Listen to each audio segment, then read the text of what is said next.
I was chilling in bed, minding my own business, when I heard footsteps in the hallway. Sounded like someone trying real hard to walk normal, but failing miserably. That would be Shun Rufrost leaving my room after our intensive training session. Now here's the thing. Lung Yu was also in the hallway. Because of course she was. This woman has the timing of a final boss showing up right when you're at low HP. I wasn't out there, but I could practically feel the tension through the walls. 2 women, 1 hallway, 0 chill. From what I pieced together later, it went something like this. Lung Yu took one look at Shun Rufrost. The flushed face, the wobbly legs. I definitely just ran a marathon, energy, and immediately knew exactly what kind of special training had occurred. And Shun Rufrost? Did she panic? Did she hide? Nope. This woman straightened her back, flipped her hair, looked Lung Yu dead in the eyes, and basically said, "Yeah, the tutoring was amazing, and I'm signing up for the full semester. This scholarship? I'm keeping it." Bold. Absolutely bold. But Lung Yu didn't even flinch. She just walked right past her like she was a piece of furniture and dropped the coldest line. "Why are you reporting to me? I'm not that idiot's babysitter, and I don't care what strays he brings home. Just don't disturb my cultivation." Then they both stood at the water cooler drinking ice water in the most passive-aggressive silence I've ever not witnessed. Shun Rufrost eventually retreated upstairs looking like a cat that got caught on the kitchen counter. And Lung Yu? Oh, she wasn't mad. She was calculating. See, what she was actually thinking was, good. Let this new girl take some of the heat off me, because Chunya's stamina is like a mythological beast, and I need a break. Her real plan? Use MY resources, my guidance, and MY everything to become a grandmaster first, and then she'd be the one making the rules around here.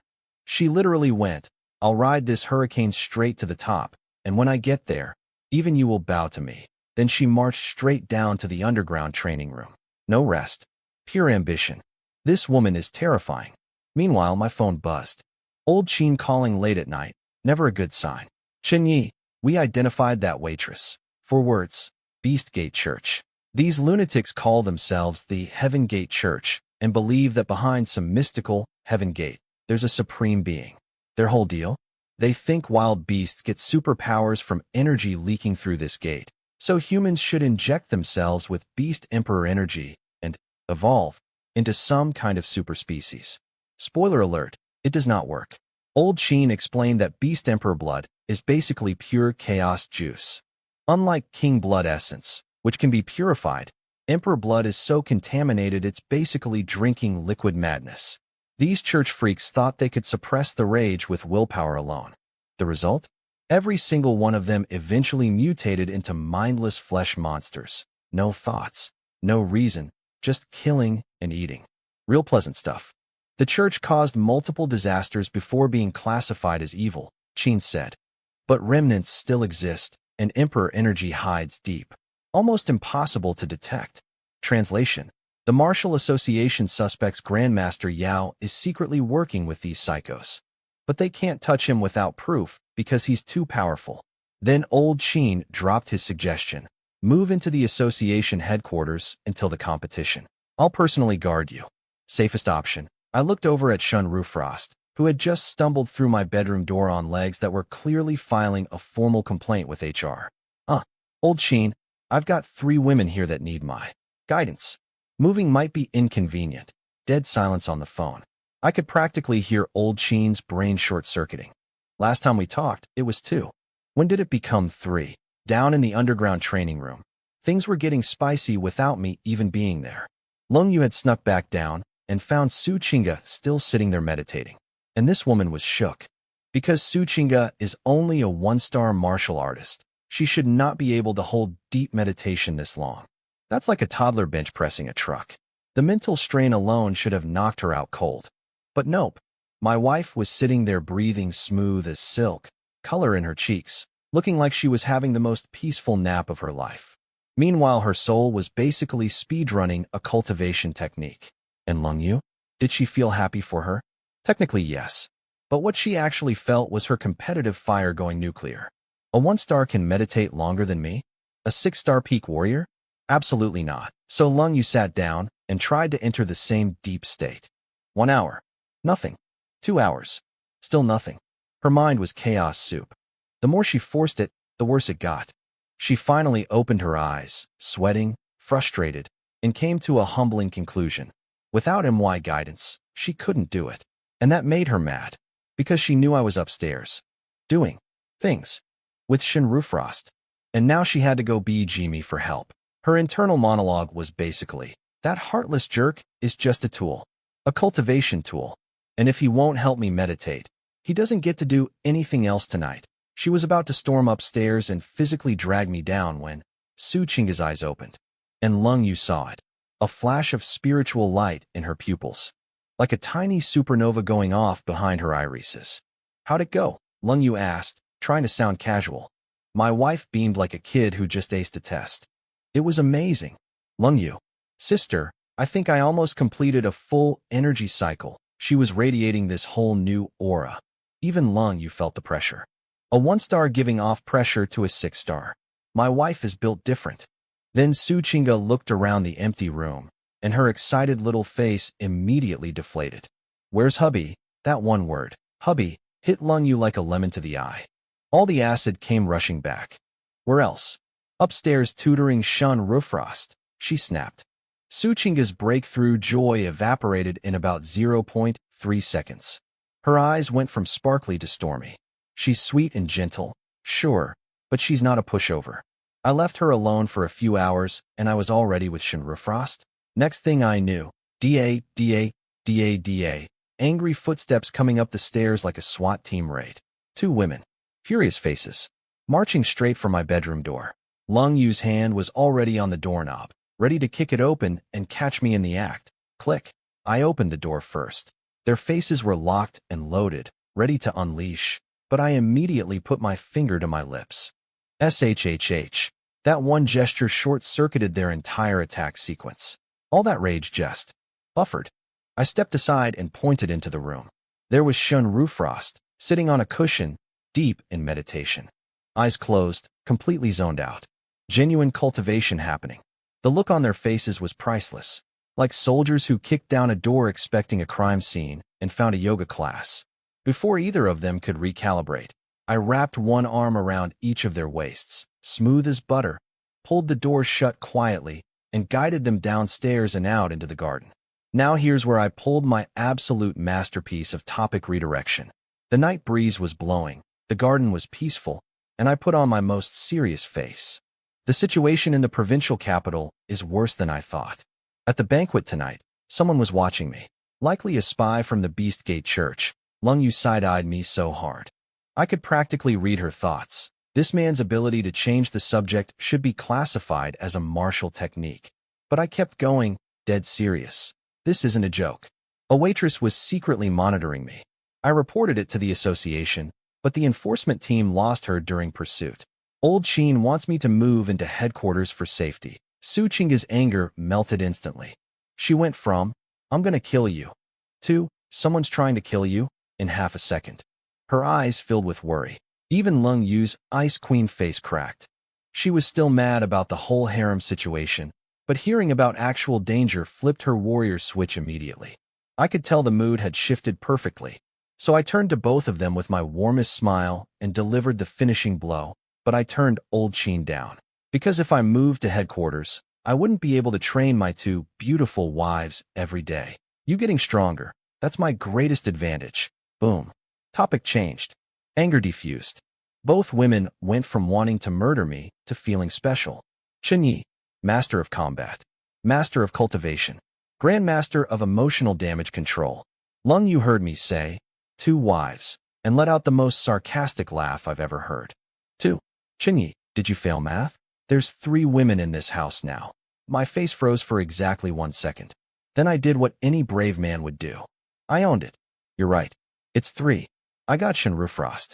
It's done. No excuses. No dodging. I looked them both dead in the eyes and went full honest mode. I'm greedy. Every amazing woman in the world, I want them all. I know it's not fair to you, but I'll treat you right. I personally guided both of you through the Dragon Slumber Heart Sutra until you entered meditation before I left. I didn't abandon my duties. Then I dropped the real bombshell. Also, Shinrufrost joining actually makes me stronger. Which makes my teaching better. Which makes you stronger. Su Chinga was biting her lip so hard I thought she'd draw blood. Lung Yu's I was literally twitching. So you're saying we're too weak? That's your excuse? Su Chinga's face went tomato red. She was stomping her foot, wanting to crawl into a hole and die. Because yes, I was basically bragging about my cultivation method right in front of Lung Yu. The absolute audacity I possess sometimes scares even me. Lung Yu took a deep breath, probably counting to 10 to stop herself from strangling me, and went, "So what about Shinrufrost then? Did you sleep with her for the future of humanity?" "Naturally," I said without even blinking. "It raised my cultivation, which improved my teaching quality. You saw the results. I barely had to guide you, and you entered deep meditation. Give me a month minimum, a year maximum, and you'll both awaken spiritually and step into the realm of spirit masters." The audacity of this logic. The sheer mathematical gymnastics. And the worst part? They couldn't even argue because the evidence was right there. They did intermeditation faster after I leveled up. Lung Yu laughed so hard, she almost cried. But it was that scary laugh. The "I will end you" laugh. I coughed and added, "One step at a time. Can't bite off more than you can chew." Internally I was thinking, just stabilize these three for now. Triangles are the most structurally stable shape in engineering. Yeah, let's go with that. Future problems are for future Chinyi. Su Chinga heard, "Can't bite off more than you can chew," and her eyes went wide. She reached for my waist to pinch me, but when her fingers hit my abs, solid as iron plate armor, she just gave up. Her fingers bounced off like she'd poked a boulder. Finally, Lung Yu exhaled like she was releasing her entire soul. "Fine. Shut up with your ghost stories. If you say it's for US, then stop standing here in the breeze talking nonsense. Get back inside and teach." Now, Su Chinga nodded too, eyes burning with determination. Her internal logic had clearly rebooted. This man is hopeless. But if he's gonna train me, then I'll get strong. And when I'm stronger than him, I'm locking him in the house. Let's see him go, tutoring other women then. They each grabbed one of my hands and marched me back to the underground training room like they were escorting a prisoner to his cell. Down in the training room, I found out that Su Chinga had maintained her meditation state the entire time I was gone. My jaw actually dropped. "Chinga, do you actually have a 1 in 10,000 spiritual talent?" Her tired eyes lit up like fireworks. She'd felt it too, that crystal clear sensation where she could sense every particle of dust floating in the air. If she really had this gift, then with enough resources, she could blast through cultivation levels like drinking water and hit Grandmaster in no time. I watched her little face go all dreamy and scheming. She was definitely planning something about locking me up after she gets strong enough. I just smiled and shook my head. Then I flexed my spiritual power, invisible psychic tentacles reaching across the room, and 2 bottles of phantom sea purple saliva incense flew off the distant table, sailed 100 meters through the air, and landed perfectly in my hands. Both women stared at me like I was a magic show. I want that power, look in their eyes. Priceless. Drink these before meditating. The medicine will ride your spiritual waves straight into your consciousness sea. Best chance to awaken your powers. They both nodded, eyes like steel. "Chinga first. Your foundation is weaker, so I need to watch you closely." 15 minutes later, my wife was deep in meditation, breathing long and slow. And above her head, a wisp of purple smoke was spiraling like a tiny dragon playing with a pearl. The medicine was being absorbed by her spiritual sea in real time. Lung Yu watched this and nearly imploded. She'd spent 2 hours down here failing to enter meditation, and Su Chinga, a 1-star, just slipped into it like sliding into a warm bath the second I guided her. How? I'm a 6-star peak warrior. She's 1 star. This is mathematically impossible. Her chest was heaving with competitive rage. She turned to me with desperate eyes. "My turn." I grabbed her hand. "Come on. Let's go upstairs." She blinked. "Why upstairs?" "Separate training rooms. Won't disturb each other." I pulled her up the stairs before she could process what was happening. She was very confused. She would not be confused for long. Lung Yu was trying to pull away from me as I dragged her upstairs, hissing like an angry cat. "Chenyi, let go of me." She pumped her 6-star peak energy into her arm, fully confident she could shake me off. After all, we're both 6-star, and she's at the peak. Breaking free should be as easy as snapping a chopstick. Except, she couldn't move my hand. Not even a millimeter. My grip was like a titanium clamp welded to her wrist. The harder she struggled, the heavier my pressure got. My strength was rolling over her like a mountain sitting on a bicycle. I could feel her panicking through her pulse. She was thinking, how? He's 6-star too. Even with spiritual power boosting him, his raw body strength shouldn't be this absurd. This feels like fighting a 7-star grandmaster. Yeah, surprise, babe. Your boyfriend got an upgrade and forgot to send the patch notes. I stopped on the stairs, turned around, and gave her one look. Just one. My eyes did that thing, the deep purple glow flickering in my pupils, and I let the full weight of my spiritual pressure leak out. Just a taste. What? I said. Low voice. The kind of tone that makes furniture nervous. Lung Yu's whole body shivered.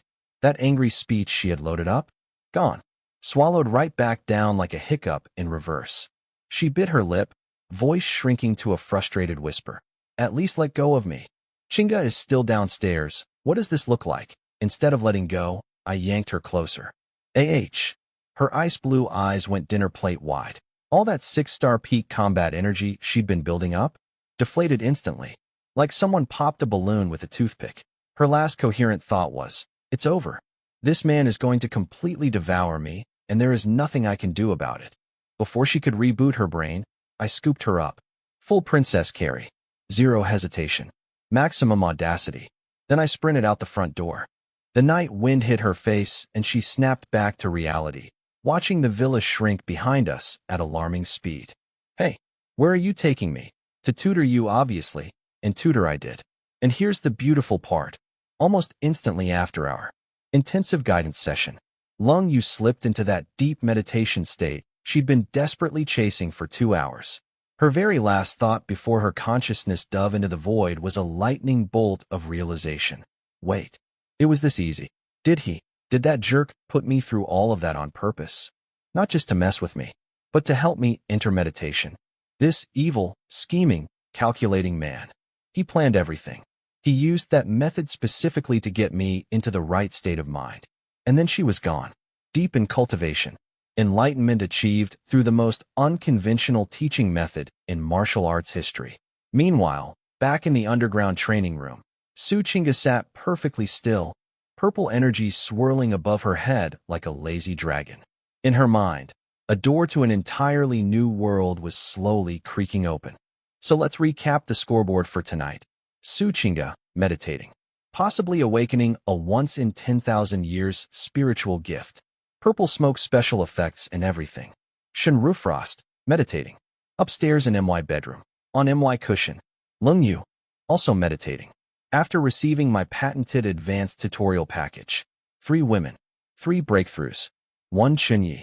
I am not a player. I am a professor. And class is always in session. While I was busy being the world's most dedicated professor, the bad guys were having a villain meeting across town. Picture this, a fancy private estate on the north side of Linjiang City. Looks like some rich dude's vacation home on the outside. On the inside, secret Beast Gate church headquarters. Because of course it is. Every evil organization needs a lair with mood lighting and dramatic furniture.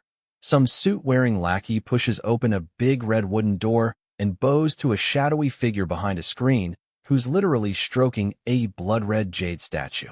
You cannot make this stuff up. This man watched every villain movie ever made and said, yes, all of that. Sir, we've confirmed it. Chun Yi has most likely awakened spiritual Enli. The shadow dude paused his statue petting. A 20-year-old 6-star warrior who's already awakened spiritual power. Give him 6 months, maybe a year, and even the Grandmaster barrier will be nothing to him. Then he went on this whole cult speech about how my martial arts are just primitive meat stacking, and how I belong to the Heaven Gate Church and should receive their glorious energy baptism to become a new human. Sir, your new humans turn into screaming flesh monsters. I've seen the reviews. 1 star. Would not recommend. After the lackey left, Silver Mask summoned 2 ninja dudes from thin air, whoosh whoosh, kneeling on the ground like something out of a bad action movie. Find out how many mages we have left in the province. Locations.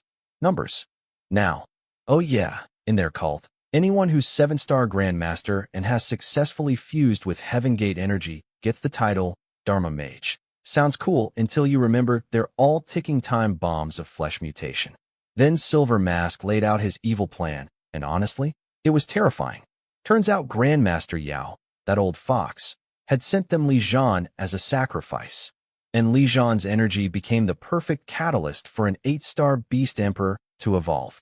By their calculations, within 6 months to a year, a peak 8-star Purple Flame Thunder Eagle would complete its final transformation and become 9-star. A 9-star Beast Emperor, leading 3 other 7 and 8-star Beast Kings in a full beast tide. Golden Mountain City? Instantly destroyed. South River City after that. Same fate. The entire Xinjiang province defense line would crumble like wet cardboard. And that would be the moment their church launches, Operation Cleanse the Old World and Start Fresh. Real casual apocalypse stuff. But then this Qin Yi appeared. Silver Mask was genuinely worried about me. In less than 4 months, I went from a failed graduate to a 6-star warrior. That growth rate broke every calculator he owned. He knew that if I kept going at this speed, I'd hit 7-star Grandmaster within 6 months. And a Grandmaster with spiritual powers? That's combat strength equivalent to 8 or even 9 stars. I would become the biggest wrench in their apocalypse machine. We can't wait, he said, standing up with maximum dramatic energy. He cannot move into the Provincial Martial Association headquarters. If he gets in there, we can't touch him. 1 week. We grab him before he moves. He was ready to burn every undercover agent they'd spent years planting in the province. Didn't matter. In 1 year, the whole world was going to flip anyway. Might as well cash in those chips now. And the cherry on top? Once we capture Qin Yi, Grandmaster Yao will have no choice but to officially join us. That old fox thinks he can keep his distance? Once Qin Yi disappears, his reputation in the human camp is finished. So basically, I've got a cult with ninja assassins, a secret Beast Emperor evolution project, and an apocalypse timeline. All gunning for me within 7 days. Cool. Cool. Meanwhile, back at MY Villa, I was having a much better evening. Shenrufrost was passed out on my bed like a Persian cat that had been thoroughly domesticated. This fearsome, no-nonsense vice president of the South River Martial Association was currently sleeping with flushed cheeks and exhaustion written across every inch of her. I leaned down, kissed her forehead, pulled the blanket over her, and whispered, "Sleep well, Rufrost wifey." Then I opened my system panel. Ding. Congratulations, host. Current remaining development points, 53. 40%. My eyebrows shot up so fast they almost left my face. Shenrufrost was giving me 10 times the normal experience rate. 10 times. This woman was an EXP goldmine. A walking double XP weekend that never ends. I looked at her sleeping peacefully, a new appreciation blooming in my heart. Truly worthy of being my Rufrost wifey. Experienced on the surface, and experience-rich on the inside. I am a terrible person and I regret nothing. I walked out of the master bedroom, quietly closed the door behind me, and was thinking about upgrading my dragon slumber technique, when boom. Lung Yu's door exploded open like someone had fired a cannon at it. She was standing there with her blue hair all messy, eyes burning with the fury of 1,000 suns, chest heaving like she'd just run a marathon fueled by pure rage. Chun. Why? Each syllable came out like an ice cube wrapped in murder. I blinked. Then I put on my best. I have no idea what you're talking about. Smile and shuffled toward her, rubbing my hands together like a sheepish husband. Oh hey, little moon wifey. You're awake. Perfect timing. I just had some great insights and was going to help you get back into meditation. Get lost. She was shaking with anger.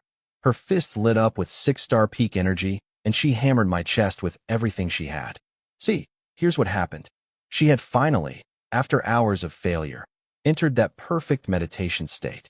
She was right at the edge of a breakthrough, floating in spiritual bliss, when from the bedroom next door came a sound. A very specific sound. A high-pitched scream that could have peeled paint off the ceiling. Shenrufrost's voice. At maximum volume. That sound hit Lung Yu's spiritual sea like a depth charge. Her smooth meditation waves turned into a tsunami of chaos, and she got ejected from her trance state like a pilot hitting the eject button. You did that on purpose, she screamed. I absolutely did not dare fight back. But I also wasn't about to eat a full power punch from an enraged 6-star peak warrior. So I activated 4.1% of my spiritual power and threw up invisible force fields across my chest. Thump, thump, thump. Her punches landed like an angry kitten batting at a refrigerator. All that six-star fury, reduced to gentle taps by my psychic shields. After she'd been punching for a while and got some of it out of her system, I grabbed her hands, pivoted my hips, and pulled her straight into a bear hug. Let go, you pervert. You scoundrel. I'll kill you. She kicked and thrashed like a fish on a line. But I was an iron tower. Didn't budge an inch. Calm down, I said, resting my chin on top of her head, enjoying the fact that her body temperature had risen to approximately the surface of the sun from sheer fury. She struggled a few more times, then realized she physically could not push me away. Worse, the close contact was draining her strength like someone pulled the plug on a bathtub. Her body went soft against mine. She buried her face in my chest, caught between wanting to cry and wanting to commit homicide. This man was going to devour her completely, and there was nothing she could do. I looked down at her bright red ears and grinned. Vice President Shun is just naturally gifted. I can't control that. Now, you've got two choices. 1. Keep being mad at me and waste the phantom sea purple saliva and sense you already drank. That stuff isn't cheap. 2. Let me tutor you. I guarantee you'll be back in meditation within 10 minutes, and it'll be deeper than before. So, do you want hubby's guidance or not? Yes or no? Because if you say no, I'm going downstairs to check on Chinga. She might be awake by now, and she also needs urgent help. Don't you dare. Her phoenix eyes were a war zone of embarrassment, fury, and reluctant surrender. Finally, Lung Yu gritted her teeth so hard I could hear the enamel crying, and with a voice that was half sob, half death threat, she hissed, You absolute bastard. Get in here. She grabbed me, yanked me into her room, and slammed the door. 1 hour later, the storm had passed. Lung Yu looked like a ghost, face pale as porcelain but with cheeks painted crimson. Every drop of energy had been wrung out of her like a towel in a washing machine. She could barely keep her eyes open. As she finally sank into deep meditation, her very last conscious thought drifted through her mind like a dying ember. This man is truly rotten to the core. And then, her aura went ethereal. She was iron. Deep meditation achieved. I sat on the edge of her bed, nodded with satisfaction, then shook my head. Little moon wifey, you really gotta step it up. At this rate, Rufrost wifey is gonna lap you. Then I headed downstairs to check on Su Chinga. I figured she'd be done by now. Nope. She was still sitting there. Same position. Perfectly still. Like a jade statue that someone forgot to unplug. Her meditation hadn't broken for even a second. That focus is insane. I carefully extended a tiny thread of spiritual power and scanned around her. What I found made my jaw hit the floor. Her spiritual sea was undergoing a complete transformation. Going from nothing to something. From empty to real. This wasn't just meditation. This was a full-blown metamorphosis. My earlier guess was right. Chinga really is a 1 in 10,000 spiritual genius. My eyes lit up like slot machines hitting jackpot. When she wakes up from this, she might directly awaken spiritually and become a full spirit master. And if she awakens, that means 10 times feedback flowing back to me. My brain practically started smoking from the calculations. I looked around the villa. Complete silence. Shinru Frost, knocked out cold in the master bedroom. Sleeping off her tutoring session. Lung Yu, deep in meditation in her room. Successfully guided after our intensive warm-up. Su Chinga, underground, in the middle of what might be the most important breakthrough of her life. 3 women, 3 different rooms, all pushing their limits.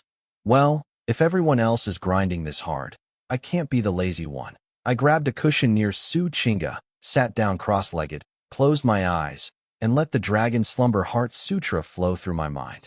My spiritual energy started racing along the cultivation pathways like a river, finding its course. For the first time in a while, the whole house was at peace. No drama, no yelling, no awkward hallway encounters. Just 4 people, cultivating in silence.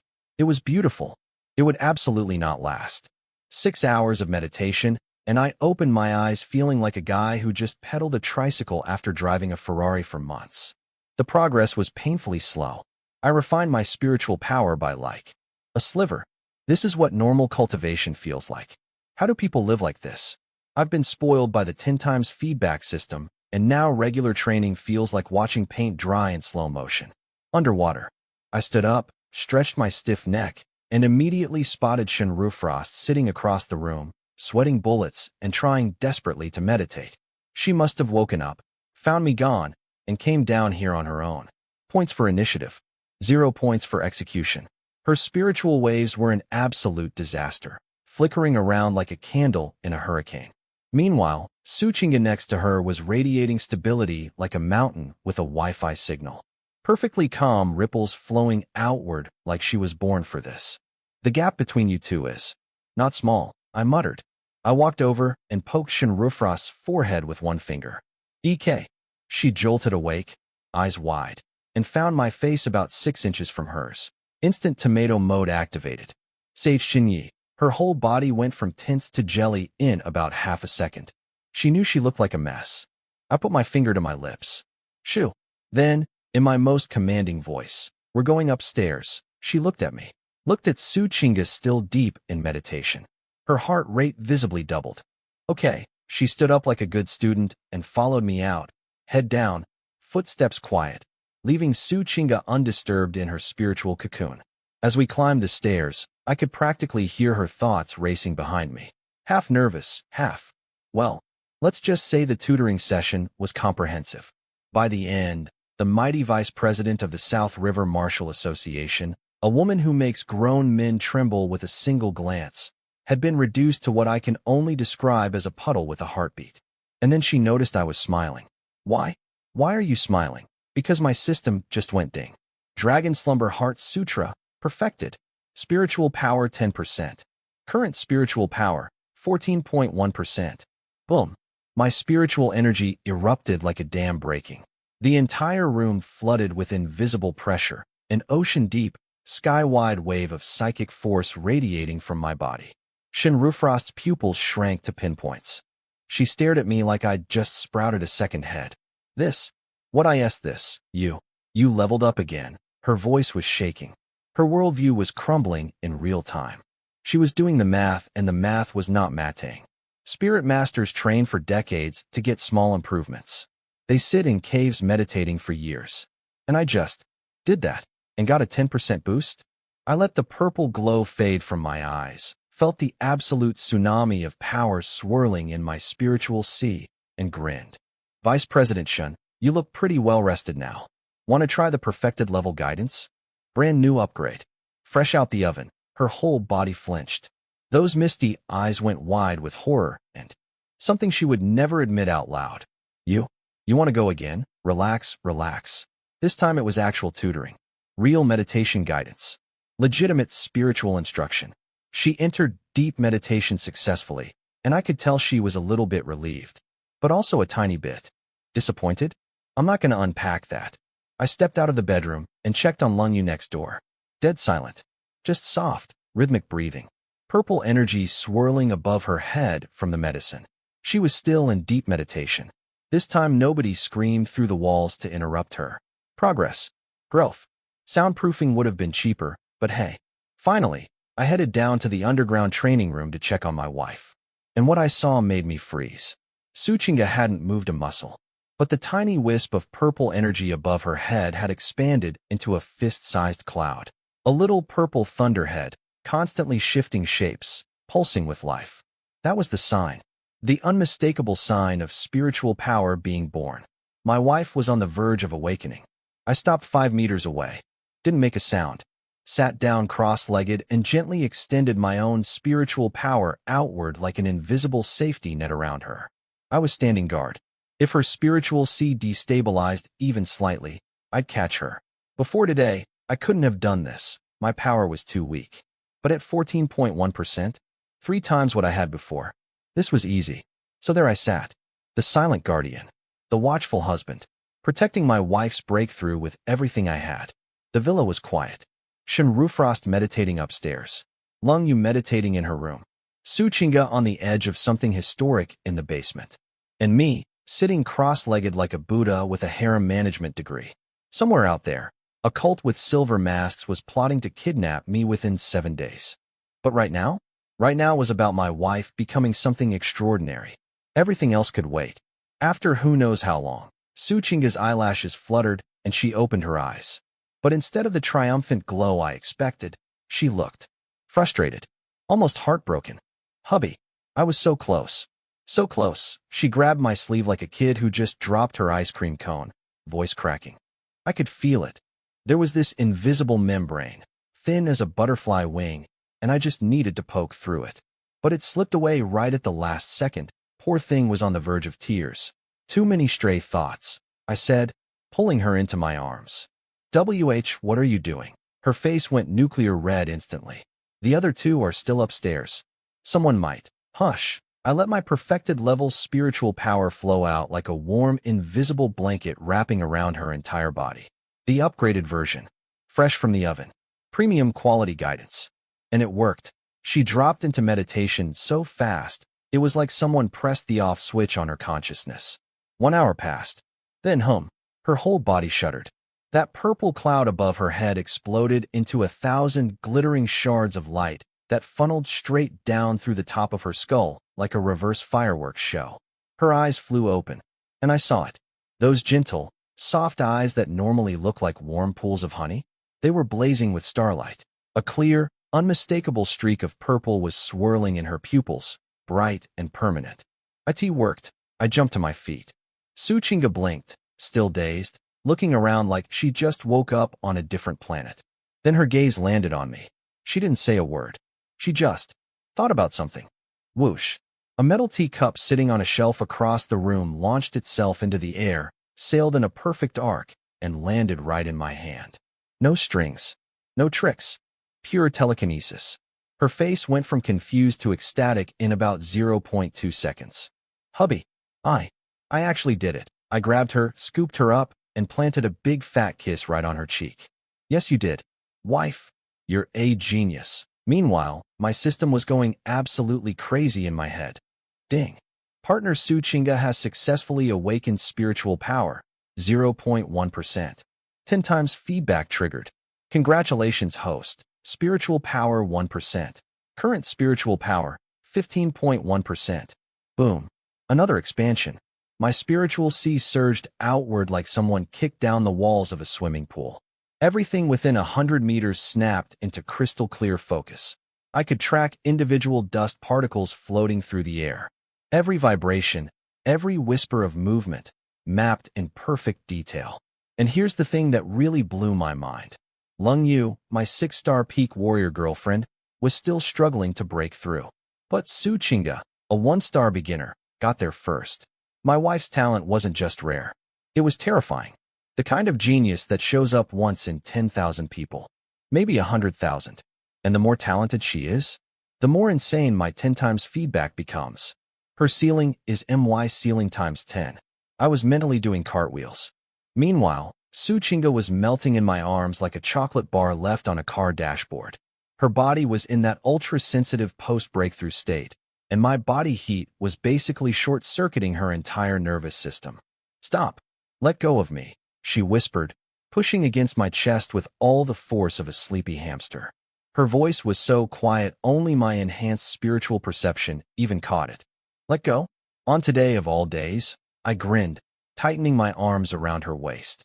My wife just awakened spiritual powers. This is a historic moment. We need to celebrate. Not here. We can't. MMPH. Whatever protest she had loaded up got permanently deleted by what I did next. The underground training room lights glowed soft and warm. And Chunya's celebration protocol commenced. Because when your wife becomes a psychic prodigy and your system hands you a fat 1% bonus on top of it, you don't just shake hands and say, "Good job." You celebrate. Aggressively. Morning light crept through the windows as Su Chinga and I emerged from the underground training room, looking like two people who had been doing anything other than training.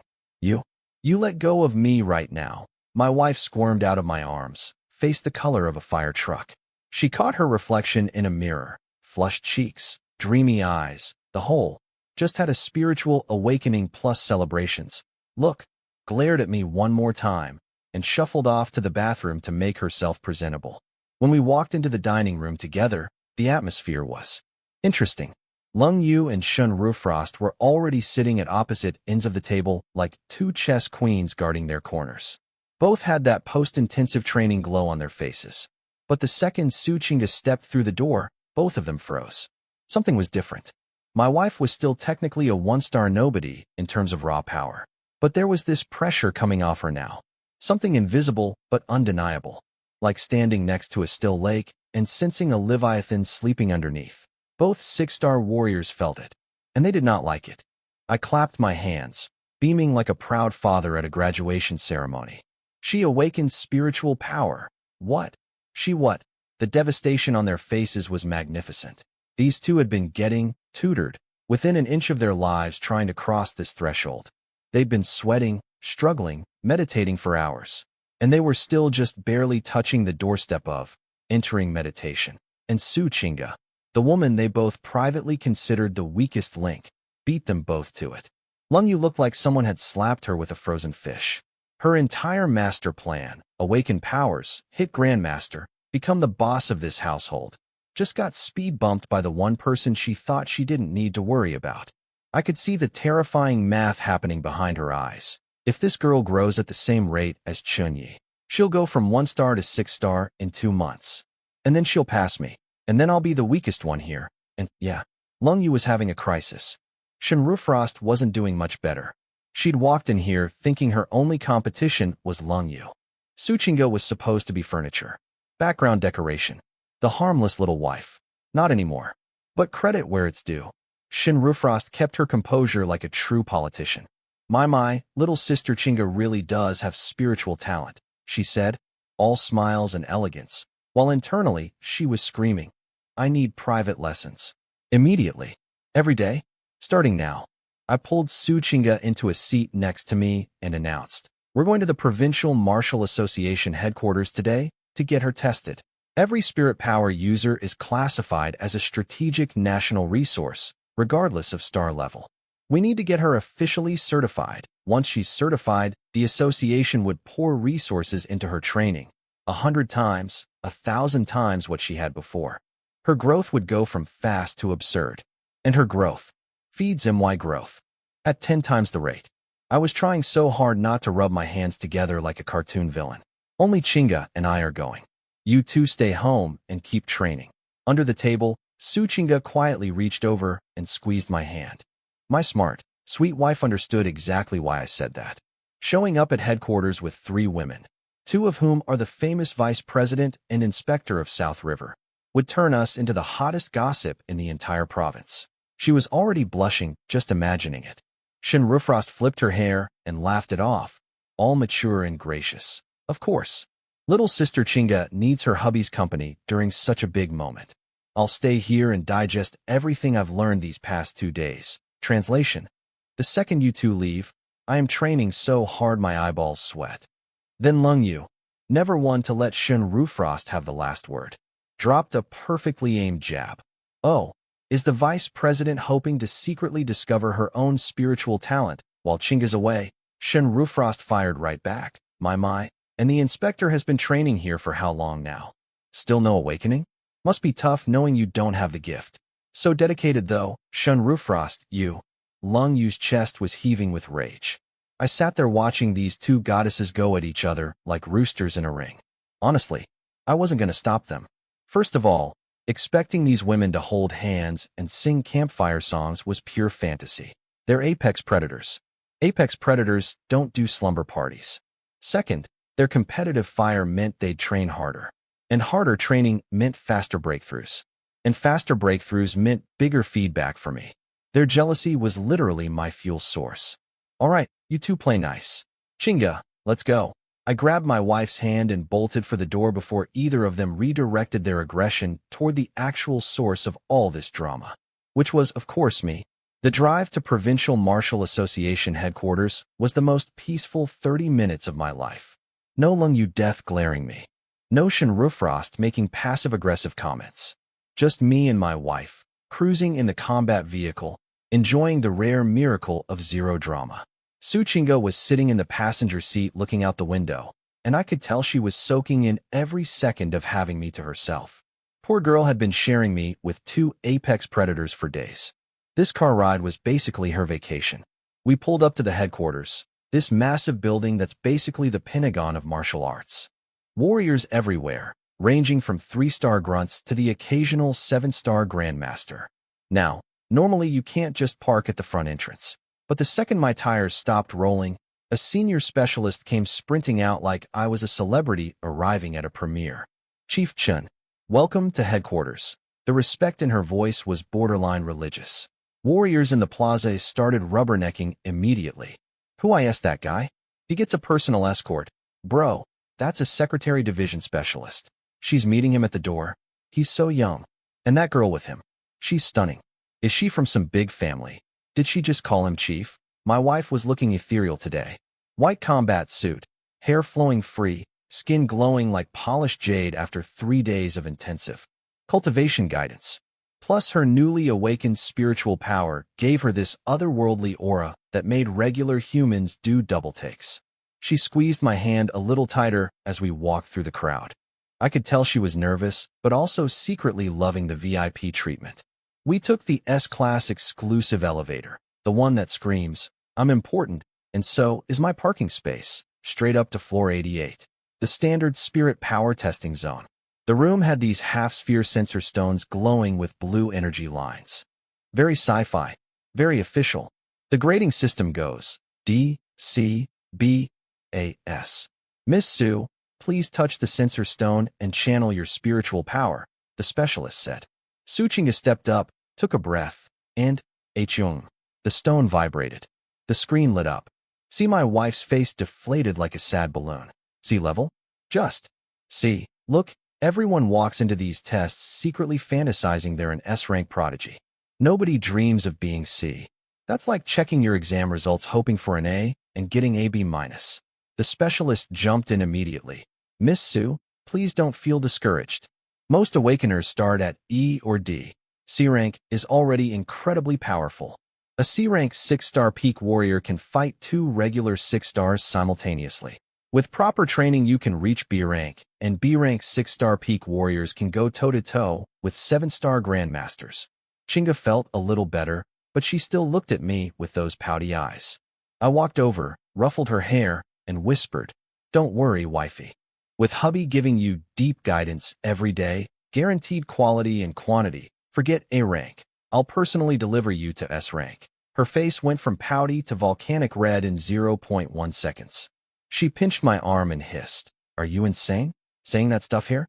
You have no shame, but IDO. The specialist stared straight ahead, pretending she'd suddenly gone deaf.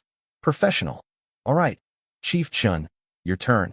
I nodded, walked up to the sensor stone, and placed my palm on it. What happened next was not in anyone's contingency plans. Boom. Every light on the floor started seizuring, flickering like a haunted house on overdrive. Crack. A deep fracture split across the surface of the sensor stone. The screen didn't show a letter. It showed bright red error warnings. Warning. Energy overload. Cannot parse. Warning. Data overflow. Assessment invalid. Alarm screaming. Red lights everywhere. The whole floor sounding like a nuclear submarine that just hit an iceberg. The specialist looked like her soul had left her body. This is impossible. This machine can measure up to S rank. How is it showing invalid? She didn't even bother being polite anymore. She whipped out her phone and called Old Chin right in front of me, voice cracking. Q Chin Elder. Chief Chin tested in the standard room, and the machine exploded. It says it can't process the reading. Half a second of silence. Then Old Chin's roar blasted through the speaker, so loud even I heard it. Seal off floor 88 immediately. Take him to the Omega lab on 89. Now, click. Deadline. The specialist looked at me with eyes the size of dinner plates. Pure, unfiltered AWE. Chief Chun, Miss Sue. My deepest apologies. Please follow me to floor 89, the Omega top-level spirit power laboratory. Suchinga was standing behind me, mouth hanging open, staring at the cracked stone and the still flashing alarms. I just shrugged. Guess the standard equipment can't handle the premium package. My wife pinched me again. We were about to head up to floor 89 when the testing room door slid open and in walked another specialist with 2 young female warriors. One of them, short hair, sharp eyes, stopped dead in her tracks when she saw me. That was Lin Yu, the A-group fighter who watched me demolish 3 S-group elites at the training arena. Girl still had PTSD from that day, I could tell. My specialist immediately went into lockdown mode. Sorry, floor 88 is sealed by direct order from the chairman's office. Please return to the VIP lounge. But the other girl, long-haired, attitude the size of a planet, was not having it. Sealed? Says who? We had an appointment. You can't just. This was Zhouang. Rich family. Apparently she'd been training in spiritual techniques since childhood and could supposedly feel extremely faint spiritual waves, which in my professional opinion meant she could feel about as much spiritual energy as a brick wall. But in the provincial second-generation social circles, she acted like she was the chosen one. She glanced at me, glanced at Su Chinga, and her eyes did that thing where they go from dismissive to interested in about half a second. She literally licked her lips while looking at me. Su Chinga felt that predatory gaze immediately. Her arm locked around mine like a vice grip. The internal alarm was blaring. More women? Absolutely not. The roster is full. Zhouang saw my wife clinging to me and smirked. I could practically read the subtitle floating above her head. Girlfriend? How cute. I love a challenge. My specialist dropped the nuclear option. This is Elder Qin's order. 3 faces went white simultaneously. Qin Shan's name in this building is basically the voice of God. We left. I nodded politely at Lin Yu and completely ignored Zhouang. Not because I was being rude. My system had already scanned her and flashed. Does not meet requirements. Interesting. This girl who bragged about her spiritual sensitivity couldn't even pass the system's preliminary screening. That's like failing the entrance exam to a school that accepts everybody. What's so special about him? Zhouang huffed behind us. Then, because she had the self-control of a toddler, she pushed open the testing room door to see what we'd been doing in there. "Zhou miss," Elder Qin said to Seal. "I'm helping seal the scene. Checking for safety hazards." She barged right in. Lin Yu and the specialist followed helplessly. And then all 3 of them turned to stone. The sensor stone, that multi-million-dollar piece of equipment, had a crack running through it like someone had tried to split it with an axe. The screen was sparking and smoking. Red warning lights still flashing. The specialist's voice came out as a whisper. What? What happened in here? Their guide specialist went from curious to horrified as he realized what this meant. This was classified information about someone's spiritual power level. That's why Qin ordered the lockdown. And now outsiders had seen it. His face went cold as steel. Both of you. You entered a restricted zone and witnessed classified material. Until Elder Qin personally clears you, you are not leaving this building. Hand over your phones. Now, what? I'm from the Zhou family. You can't. A squad of fully armed enforcement warriors marched through the door. Zhouang shut up real fast. Meanwhile, in the elevator heading to 89, my wife tugged my sleeve and whispered with a mix of awe and worry. "Hubby, did you push too hard back there?" I shrugged innocently. I literally just touched it. How was I supposed to know it couldn't handle me? The elevator opened on floor 89 and the vibe changed completely. Black soundproofing carpet. Dark gold metallic walls. Armed guards every 5 meters, and every single one wearing 5-star badges on their chests. This floor wasn't messing around. Inside the lab, 200 square meters of high-tech space, a massive crystal floated in the center of the room. Completely transparent, with purple lightning pulsing inside it like a tiny thunderstorm trapped in glass. That was fast. Old Qin was already there, standing next to the crystal with his hands behind his back. He looked calm, but his beard was literally trembling from excitement. His eyes were locked on me like laser beams. Elder Qin, we both greeted him. He waved the specialist away, walked up to me, and circled me twice like a jeweler inspecting a diamond. Then he took a long, deep breath. "Chunyi, you little brat. You always find new ways to blow my mind." He pointed at the floating crystal, face dead serious. "This is a Heaven Gate meteorite origin stone. Refined from meteorite, or that fell from the Heaven Gate itself. In theory, it can withstand spiritual pressure at the war god level." He looked me straight in the eyes. "This time, don't hold back." Su Chinga was standing off to the side, looking like she was trying to breathe through a pillow. The raw pressure coming off that floating crystal was making even her newly awakened C-rank powers feel like a candle in a thunderstorm. I looked at the Heaven Gate meteorite origin stone, purple lightning dancing inside it like a caged dragon, and smiled. Since Elder Qin insists, I'll give it a try. I stepped forward. One step, and the entire room felt it. My hand reached out. Fingertips touched the crystal. Gravity just left. Papers flew off desks. Light instruments floated into the air.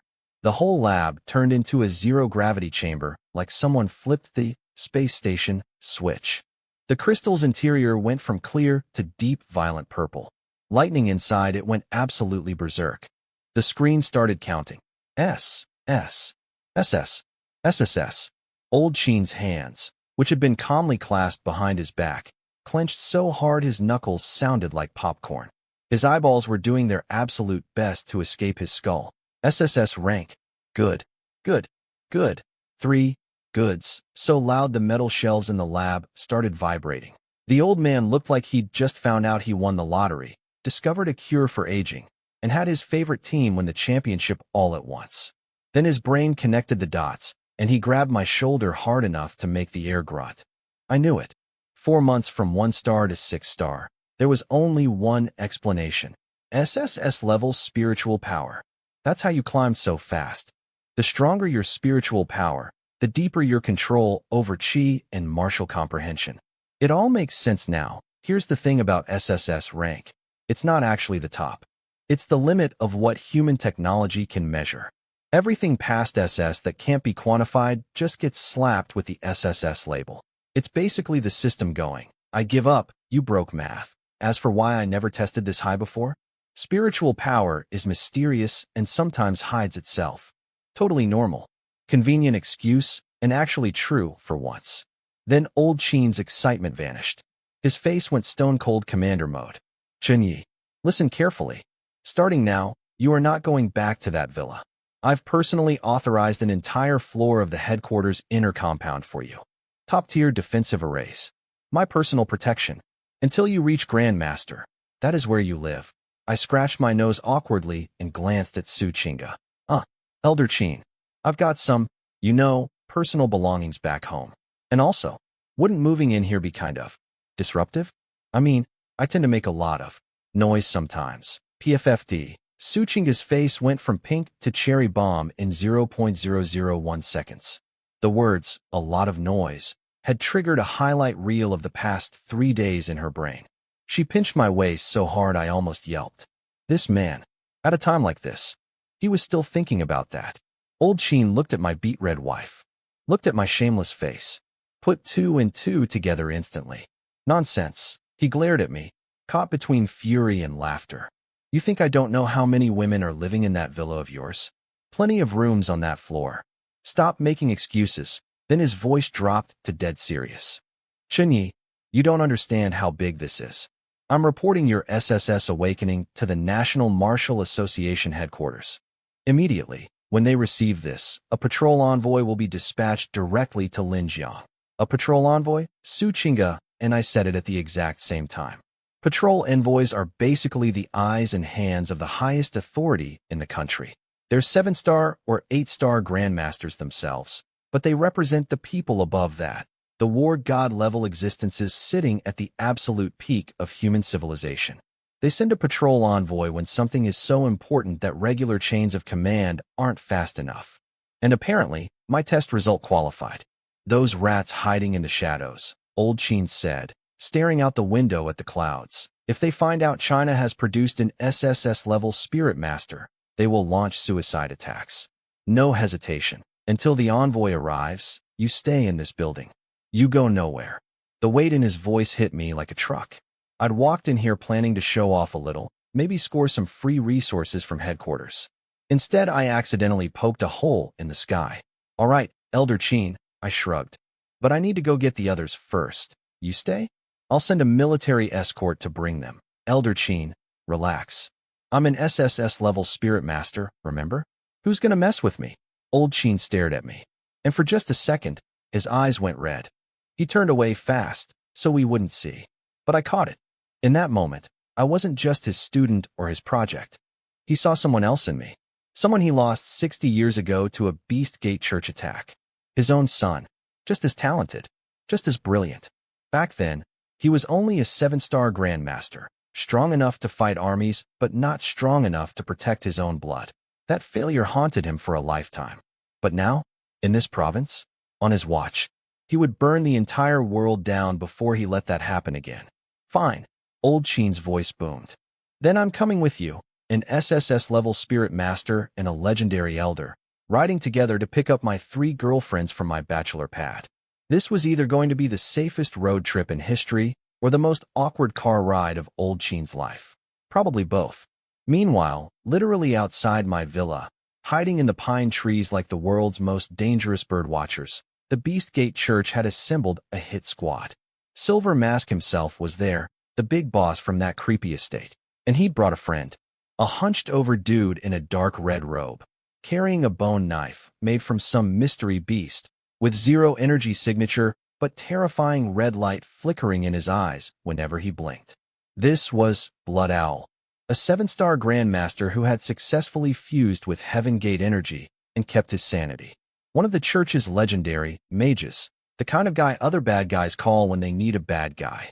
A scout knelt before them, sweating bullets. Sir, the target left 2 hours ago, with 1 woman. Headed to Provincial Martial Association headquarters. Silver Mask punched a tree so hard the inside shattered while the bark stayed perfect. Like crushing someone's spirit while their face stays frozen. Poetic and terrifying. We're too late. If he's inside headquarters with Qin Shan guarding him, we can't touch him. He'd burned years of undercover agents and called in a 7-star mage for this. And the target just left. But Blood Owl, creepy voice like 2 rusty knives having a conversation, spoke up. He has 3 women. Only took 1. He'll come back. Silver Mask's eyes went cold. Everyone hold position. The second he shows his face, we grab him. They had no idea that old Qin himself was about to ride shotgun on the return trip. Surprise, idiots. In the armored car, things were awkward. Old Qin was sitting across from us on the leather seats, watching me play with Su Chinga's hair with the disappointed energy of a grandfather watching his grandson flirt at a funeral. I could see his brain wrestling with the contradiction. This kid is an SSS-level spiritual genius, the hope of the entire province, possibly the nation. And he can't keep his hands to himself for 5 minutes. In old Qin's world, martial arts mastery comes from discipline, near-death experiences, and decades of lonely suffering. He's a 9-star warrior who fought his way to the top through blood and sacrifice. Granted, he's an old 9-star now. His body has deteriorated to about 7-star performance level. He's running on pure battle instinct and decades of accumulated skill. Last time he fought an 8-star beast emperor, he felt his age in every bone. And here I am, the future of humanity, twirling my wife's hair like a teenager on a first date. Ahem, he coughed loud enough to rattle the windows. We sat up straight immediately. So, both of you awakened spiritual power. That's quite remarkable, he said, trying to sound casual. Su Chinga, sweet angel that she is, immediately gave me all the credit. It's all thanks to Chun Ye's guidance, Elder Qin. Without his day and night instruction, I never would have touched the threshold of spiritual techniques. She very carefully edited out every single part that would make a grown man blush.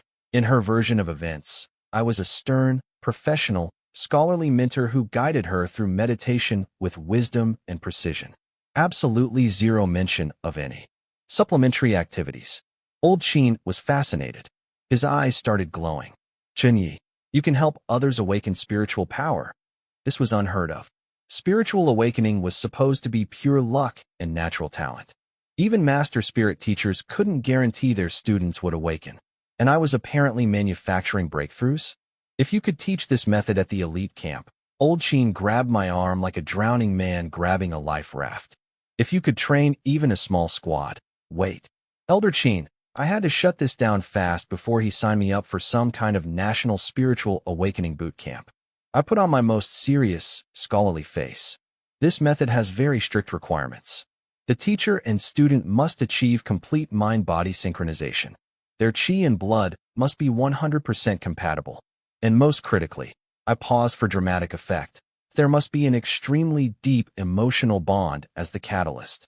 A resonance at the soul level. It simply cannot work with strangers. What I was actually saying. My system has requirements and random people don't qualify. Sorry, not sorry. Old Qin heard, emotional bond, and mind-body synchronization, and froze for exactly half a second. Then he looked at my poker face, looked at Su Chinga, who was staring at the floor with ears redder than chili peppers. The old fox connected the dots instantly. You scoundrel! His face went through embarrassment, shock, and fury in rapid succession. Enemies are at the gate and you're talking about this? But I shook my head calmly. Elder Qin, I know it sounds absurd, but this is my Tao. As long as I take care of my wives, my women, my strength rises naturally. Guiding them is part of the process. It flows both ways. But with other people? Zero resonance. Zero effect. I've got nothing. Old Qin's brain crashed. He'd seen warriors who found their Tao through killing, slaughtering their way to Grandmaster, even War God. He'd heard of monks who meditated for a century before achieving enlightenment. But a man whose entire cultivation path was powered by romance. Entering the Tao through the red dust of mortal love, he looked at me, thought about my 3 women back at the villa, thought about the SSS rating that just broke $1 million machine. His mouth opened, closed, opened again. Nothing came out. Because deep down, the evidence was right there. Undeniable, unexplainable, utterly, completely ridiculous. And yet, here I was, proof that the universe has a sense of humor. Old Qin sat in silence for the rest of the ride, probably questioning every single thing he'd ever believed about martial arts philosophy. Welcome to MY World, old man. It doesn't make sense here either. The car pulled into the cloud-top villa neighborhood, and immediately my spider sense started tingling. Not a full-blown alarm. More like that feeling when someone's watching you from the bushes. Which, as it turns out, someone literally was. Elder Qin. Something's off, I said quietly. Old Qin's eyes snapped open like 2 gun turrets locking on target. 60 years of battle instinct activated in a heartbeat. Meanwhile, 1,000 meters away in the pine trees, some church lackey was glued to military binoculars, whispering into his earpiece. Target confirmed. Chun Yi is in the vehicle. Him, the girl, and 1 other person. Can't make out the face. Doesn't matter. It's Chun Yi, that's enough. Wait until they step out. Then we go. Our car stopped at the villa gate. We're here, I said, and pushed the door open. The second my foot touched the ground, the watching sensation cranked up to 11. Every alarm in my SSS level spiritual C was going haywire. Attack. Silver Mask couldn't hold back anymore. 2 figures detonated out of the bushes like human missiles, smashing through hedges, 7-star energy ripping the air apart, charging at us at a speed that would make a bullet feel insecure. No warning. No monologue. Straight to murder. Hostiles, I shouted, already moving to shield Su Chinga. On the other side of the car, Old Qin was climbing out when his every hair stood on end. Decades of survival instinct screaming at once. Seeking death, he roared, his ancient body straightening like a sword being unsheathed. 9-star pressure started flooding outward like a tidal wave. And that's when the bad guys finally got a good look at the unimportant third passenger. The old man's face, weathered, scarred, radiating an aura that said, "I've killed things you can't pronounce," was the most feared face in the entire Xinjiang province underground. Silver Mask's pupils went maximum zoom. Qin Shan, how is a 9-star Grandmaster personally escorting this kid? What do you mean couldn't see the face? Look at his build. Look at his presence. A child could tell that's Qin Shan. Idiots. Absolute brain-dead pigs. He was mentally murdering his own scouts through 18 generations of ancestors. His first instinct was to run, but then his second thought killed the first. They were already at full speed, less than 100 meters out. At 7-star velocity, that's basically arm's length. Turning around now would mean showing their backs to a 9-star Grandmaster. That's not retreating. That's volunteering to die. And then Silver Mask noticed something. Old Qin had no weapon. An elderly 9-star with no weapon? Combat power cut in half at least. We can take him. The crazy switch flipped. Full send. Old Qin realized the same problem at the exact same moment. His signature dark gold spear was in the trunk. He'd come dressed casual to be friendly. No armor. No weapon. Just vibes and a nice shirt. Worst. Wardrobe. Decision. Ever. Against 2 7-star attackers, barehanded, while protecting me and Su Chinga behind him. Even a 9-star legend would struggle. Chun Yi, get inside and grab a weapon. I'll hold them. That's when I did the thing. Elder Chin. Catch. My calm voice cut through the chaos like a blade. I slapped something cold and heavy into his palm. He looked down. A full-length, pitch-black alloy combat spear. Military grade. Radiating cold, killing light. Old Chin's brain froze. I had stepped out of the car empty-handed. There was no time to reach the trunk. This spear materialized out of thin air. Where did it come from? But you know what? Battlefield. No time for questions. The instant his fingers closed around that shaft, 60 years of 9-star mastery roared back to life. His hunched back went ramrod straight. A pillar of spear intent erupted skyward like a volcano waking up. Good boy. Quick thinking. Old Chin laughed. A real, genuine, I'm about to wreck someone, laugh, and launch forward. One step. The ground cratered beneath his foot.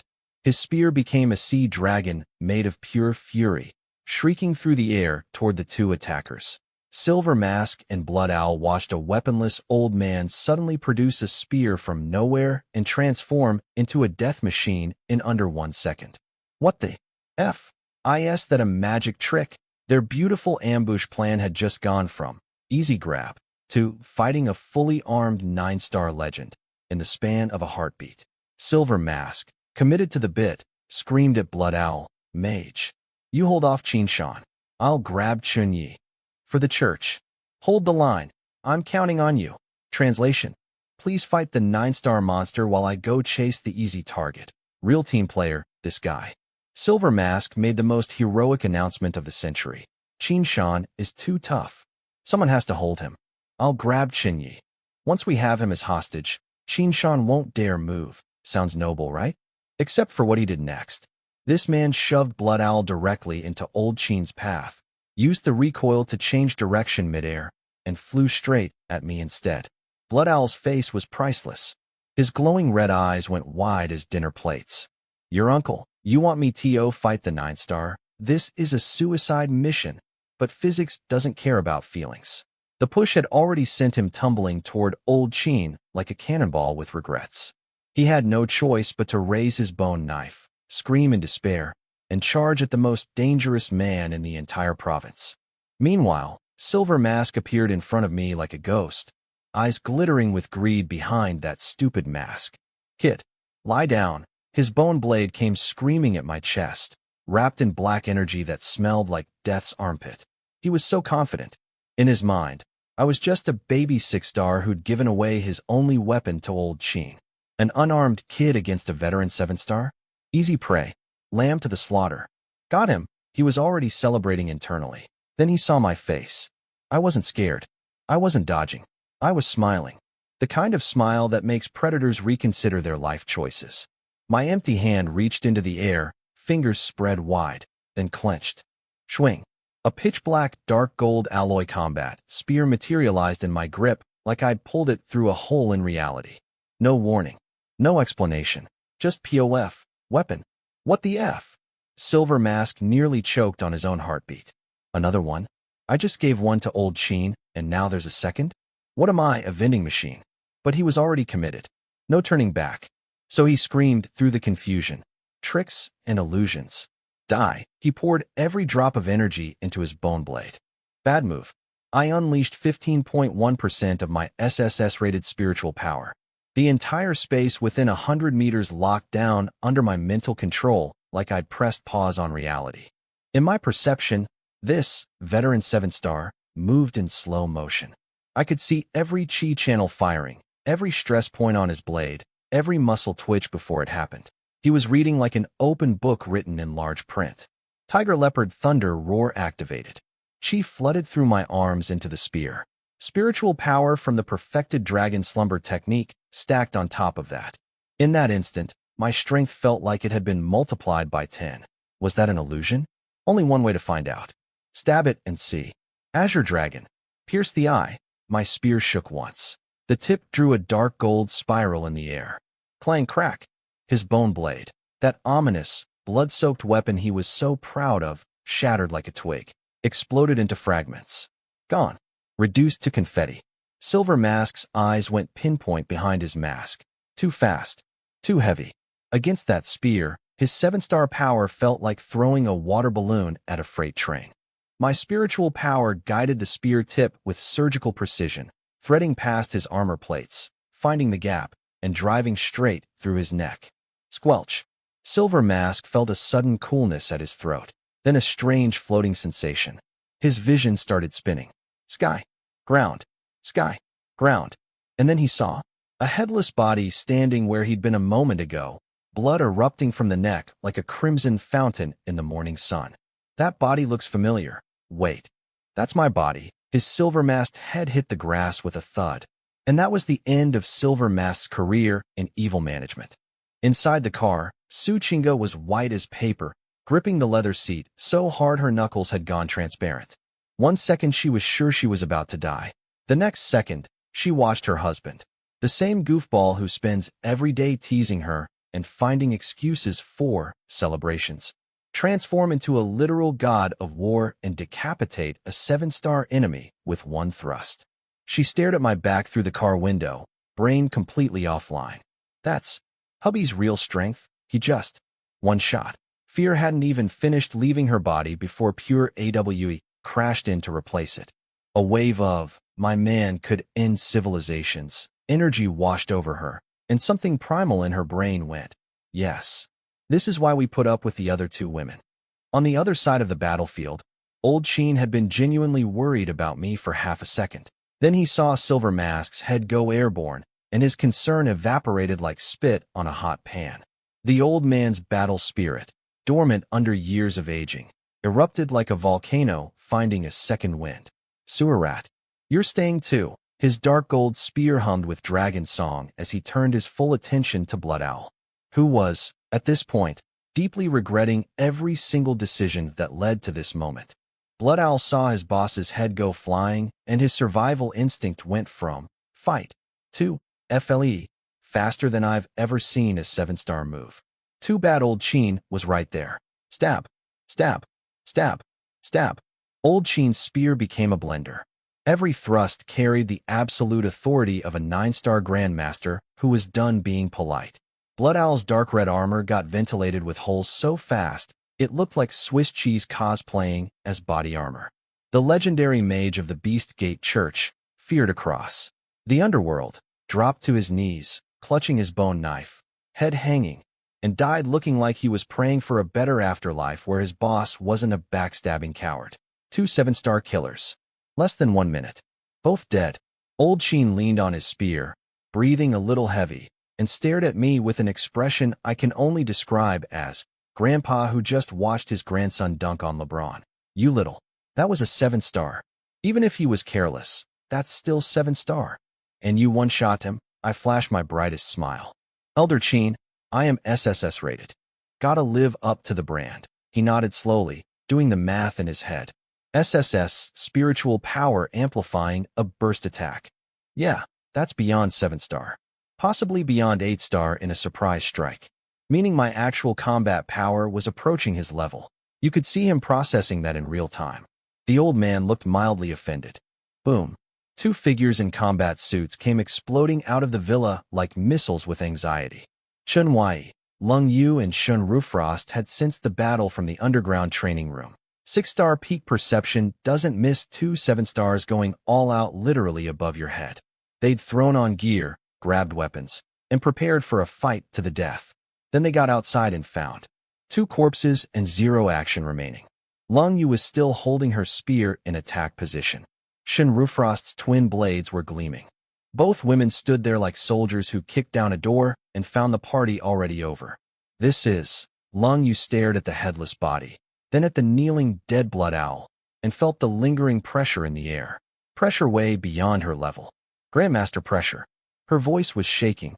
These were Grandmasters. Shun Rufrost's eyes were the size of moons. It's already over.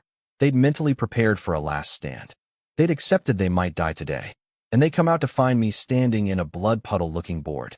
I walked over and, because I physically cannot help myself, wrapped one arm around each of their waists, right in front of old Sheen, grinning like an idiot. You 2 are a step late, wives. These 2 blind fools got handled. Just a casual cleanup. See casual? Lung Yu's mouth twitched. Those were grandmasters. People who can do whatever they want in this entire province. And you call it casual. Then, in perfect unison, and where are your hands? Both women went cherry red. Being waist-grabbed is one thing.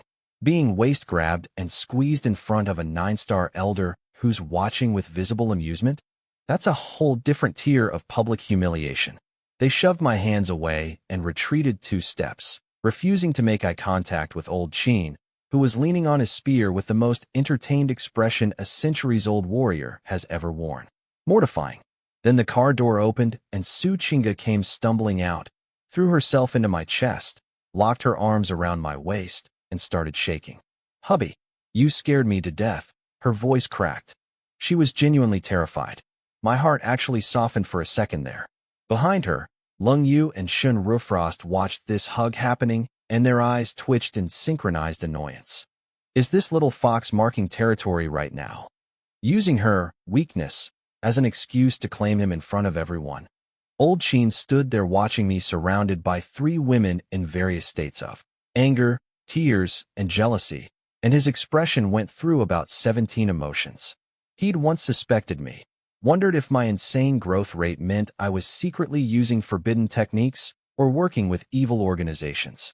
But after fighting side by side with me, feeling my energy up close, seeing my chi, his doubts evaporated completely. My power was pure, overwhelming, full of life. Nothing like the twisted, corrupted beast energy those church freaks used.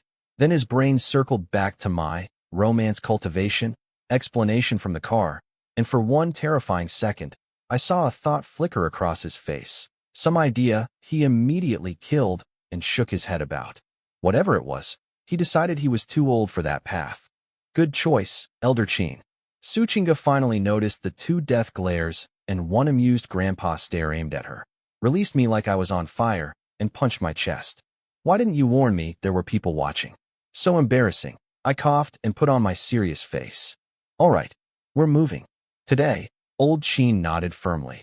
The Beast Gate Church sent 2 7-star officers on a suicide mission. They're desperate enough to risk everything. This villa is compromised, too remote, too exposed. You're all relocating to headquarters immediately. Then his tone shifted to something warmer. Also, Chinyi, you've earned a major merit for today. 2 confirmed high-ranking church members eliminated. The bounty alone is over 20 million. But the real prize is the internal association rewards. 20 million and association rewards for taking out trash that was literally trying to kidnap me. Not bad for a Tuesday morning. Within 10 minutes, helicopters and armored vehicles swarmed the villa like I'd called in an airstrike on my own house. The 2 Grandmaster corpses got bagged and tagged faster than takeout delivery.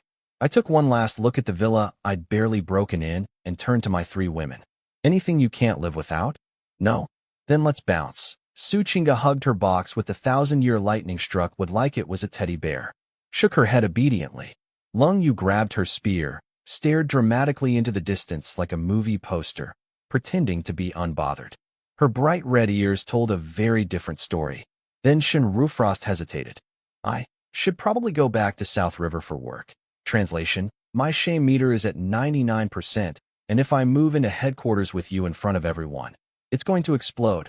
My hand locked on her arm before she could take a single step. Rufrost, what's the rush?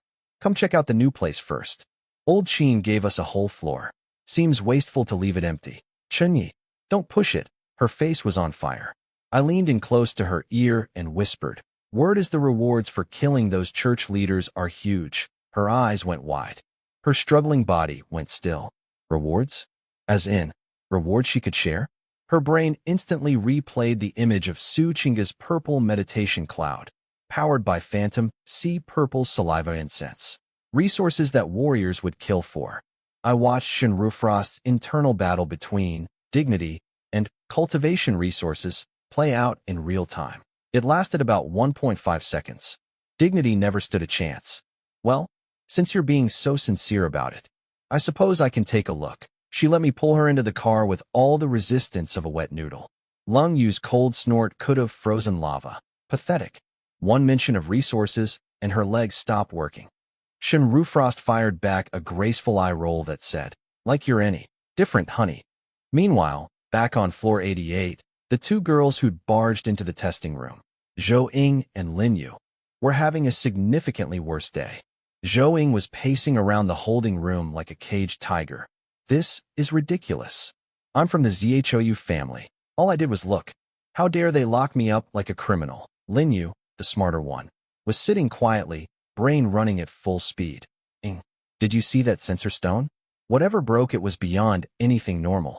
Qin Shan sealed the floor because Chunye's awakening level is probably something terrifying. Zhou Ying huffed and sat down, but her mind drifted back to my face. My eyes. My presence. She licked her lips unconsciously. She'd partied with every elite young master in the province. Rich boys, powerful boys, pretty boys. And none of them compared to what she'd felt standing near me. She was wondering what a spirit master tasted like. Lin Yu saw her friend doing the lip-licking thing and internally screamed. Then the holding room door slammed open.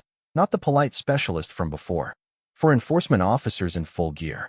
The leader, a 5-star warrior with eyes cold enough to freeze the sun. Zhou Ying. Lin Yu. His voice was iron-scraping stone. Based on current intelligence and your suspicious forced entry into a sealed testing facility, we have reason to believe you may be connected to the Beast Gate Church. Suspected of collaborating to steal classified intelligence on a national-level talent. Zhou Ying's hands froze mid-hair flip. Every drop of blood drained from her face. What? I'm the Zhou family's eldest daughter. I just took a peek. How could I possibly be connected to both of you? Interrogation division. Now, interrogation what? Zhou Ying's legs gave out. She collapsed onto the floor like a puppet whose strings got cut. All those fantasies about what a spirit master tastes like. Gone. Replaced by the much more urgent question of, what does a prison cell taste like? Lin Yu closed her eyes with the deepest regret of her life. She should never have followed Zhou Ying anywhere. One little peek. One tiny moment of arrogance. And now they were officially suspects in a terrorism investigation. The universe has a beautiful sense of justice. Back in Old Qin's office, the report was in. Chen Yi, identities confirmed. Old Qin's eyes bored into me. Silver Mask was the Beast Gate Church's provincial leader. Blood Owl was one of their most feared mages. The number of warriors these two have killed over the years. Too many to count. His expression softened slightly. Traitors to humanity. They deserved every bit of what they got. At least now their victims can rest in peace. He signed some paperwork without looking up. The city government will transfer 50 million credit points to your personal account within 48 hours as bounty reward. 50 million. I kept my poker face, but my internal calculator was doing backflips. Then Old Qin put down his pen, looked up at me, and smiled.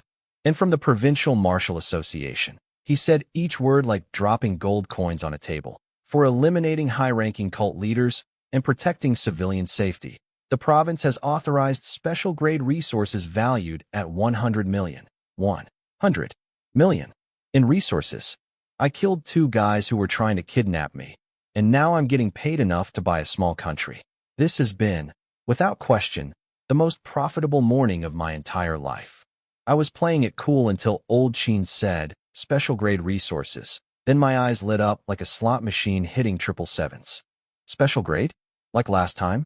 Like when I picked the Dragon Slumber Heart Sutra? That previous haul gave me a top-tier spiritual technique and 3 bottles of Phantom, sea purple saliva incense. Those treasures literally awakened my spiritual power. If this was the same level. Old Qin laughed at me like I was a dog who just heard the treat bag crinkle. You remembered fast, didn't you? Yes, same tier. But since your contribution was bigger this time, we've loosened the restrictions a bit. His holographic terminal pinged. My watch buzzed. Resource catalog's been sent. Head down to floor 16, settle in, take your time choosing. Tell me when you've decided. He waved me off like a grandpa sending his grandson to the candy store. Go. Get comfortable. While you're inside this building, your only job is getting stronger. Everything else, I'll handle it. I bowed properly. Thank you, Elder Qin. Specialist Zhang was waiting outside the office door, somehow even more respectful than before. She was practically vibrating with deference. Chief Chun, Elder Qin has instructed me to escort you and the 3 ladies to floor 16. Please follow me. Floor 16. Let me paint this picture for you. The elevator opened, and Specialist Zhang took a deep breath, like she was about to introduce us to the throne room. Chief Chun, this is your new residence, an entire floor. thousands of square meters. All mine. In the most heavily defended building in the entire province. All elevator access to floor 16 has been locked. Without your authorization, the button literally doesn't work for anyone else. She handed me a dark gold access card with both hands like she was presenting a sacred artifact. The bulletproof glass security door uses retinal and gait recognition. Only authorized personnel may enter. I pocketed the card casually. No big deal. Just a whole floor in the Pentagon of martial arts with biometric security. Normal Tuesday stuff. Behind me, my 3 women exchanged looks of pure shock. This wasn't important student treatment. This was national treasure locked in a vault treatment. They were literally treating me like a priceless artifact that needed its own wing. Chief Chun, here is your personal service team. Zhang gestured to 2 sharp-looking female specialists behind her. The 3 of us are on 24-hour standby starting now. Training resources, daily necessities, anything. 1 phone call, handled within 3 minutes. I could see Zhang's brain working overtime behind her professional smile. She was thinking, who is this kid? Elder Qin, the famously strict old warrior, just gave away an entire floor and assigned a personal service squad. Even Qin's own grandson wouldn't get this. Then I watched her eyes flicker with a new theory. Wait, is this kid Qin's secret illegitimate grandchild? No, Zhang. I'm just that good. Su Qingge walked beside me, looking around with big eyes. This place made the cloud-top villa look like a garden shed. She was equal parts amazed and overwhelmed. Shenru Frost was casually flipping her hair while internally calculating the security specs. Her professional assessment. Unless a province-destroying beast tide hit, I was untouchable in here. All right, you 3 can go. I'll call if I need anything. I waved the service team away. Yes, Chief Chun. They backed out of the room bowing. The glass door sealed shut. And then it was just me and my 3 women, standing in our ridiculous new palace. I turned around, spread my arms wide, and grinned. So, happy with the new place? Lung Yu did her signature cold snort. Happy? Chen Yi, your ego is getting its own zip code at this point. Shenru Frost was all smiles. Living here? I might never leave. But it was Su Qingge who tugged my sleeve with worried eyes. Hubby, Elder Qin is being so generous. Won't this be a lot of pressure on you? She didn't care about the luxury. She cared about the cost. I ruffled her hair and let a flash of purple glow through my eyes. As long as I'm strong enough, this isn't a burden. It's a badge of honor. Then I clapped my hands together. Now then, let's go check out the training rooms. I heard their way better than the villas. 3 pairs of eyes rolled in perfect synchronization. Training rooms. Right. They knew exactly what happened every time I said, let's check out the training room. The training room was where training happened in very generous quotation marks. Su Qingge blushed and cleared her throat. Hubby, I'm really exhausted. The awakening, the ambush, everything. I need to find a bedroom and sleep. This place is so huge it'll take half a day just to pick a room. Lung Yu crossed her arms, smirking. She's right. So many rooms to choose from. Qingge and I need to have a thorough discussion about the sleeping arrangements. Translation. We're picking rooms as far from yours as architecturally possible. I watched these 3 form their little defensive alliance and smiled to myself. You think room selection is going to stop me? Adorable. I put on my best devastated face and sighed like a man carrying the weight of the world. What a shame. I was really hoping we could all sit down together and discuss these special grade resources. 100 million credits worth of treasures, and I just can't decide by myself. I swept my gaze across all 3 of them. Since Qingge wants to sleep and Lung Yu wants to sort out rooms. Rufrost, guess it's just you and me? Shenru Frost had been standing on the sidelines with popcorn energy, enjoying the show. The second I called her name, her fox eyes lit up like Christmas came early. She leaned against the wall, crossed those long legs, and purred. Well, since Chief Chun is asking, how could this big sister possibly refuse? I'd be happy to help you choose. The sugary sweetness in her voice could have given the other 2 diabetes. Su Qingge and Lung Yu exchanged one panicked look. We cannot let this woman go into that training room alone with him. Sleepiness? Gone. Room assignments? Who cares? The threat of Shenru Frost getting exclusive access to $100 million resources overrode every other priority in their brains. I watched them crumble in real time and felt the warmth of absolute victory. This is what we call an open stratagem. when the trap is completely visible and they walk into it anyway because they have no choice. Come on, come on, stop sulking. I planted one hand on each of their shoulders, grinning like a man whose plan worked flawlessly. Rooms can wait. That whole floor isn't going anywhere. As martial artists, shouldn't our first priority be inspecting a top-tier training facility? I steered them toward the training area while shooting Shen Rufrost an appreciative look for playing her role so perfectly. Lung Yu was grumbling. Inspecting? With your track record? Your motives are about as pure as sewage water. But her feet kept moving forward. Mouth says no, body says let's go.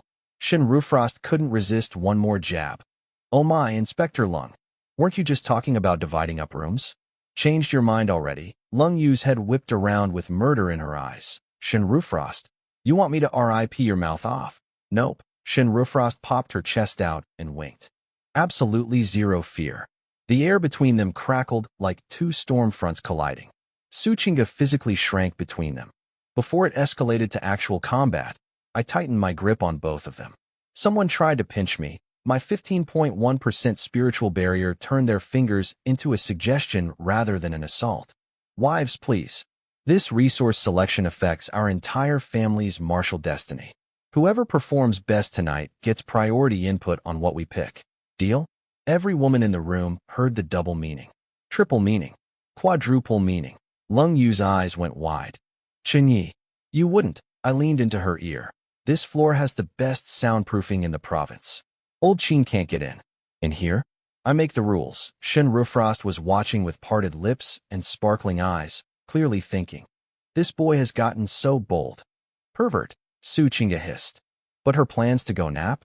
Mysteriously evaporated. Funny how that works. The training room door slid open after a retinal scan, and everyone shut up. Because this room was insane. 1,000 square meters.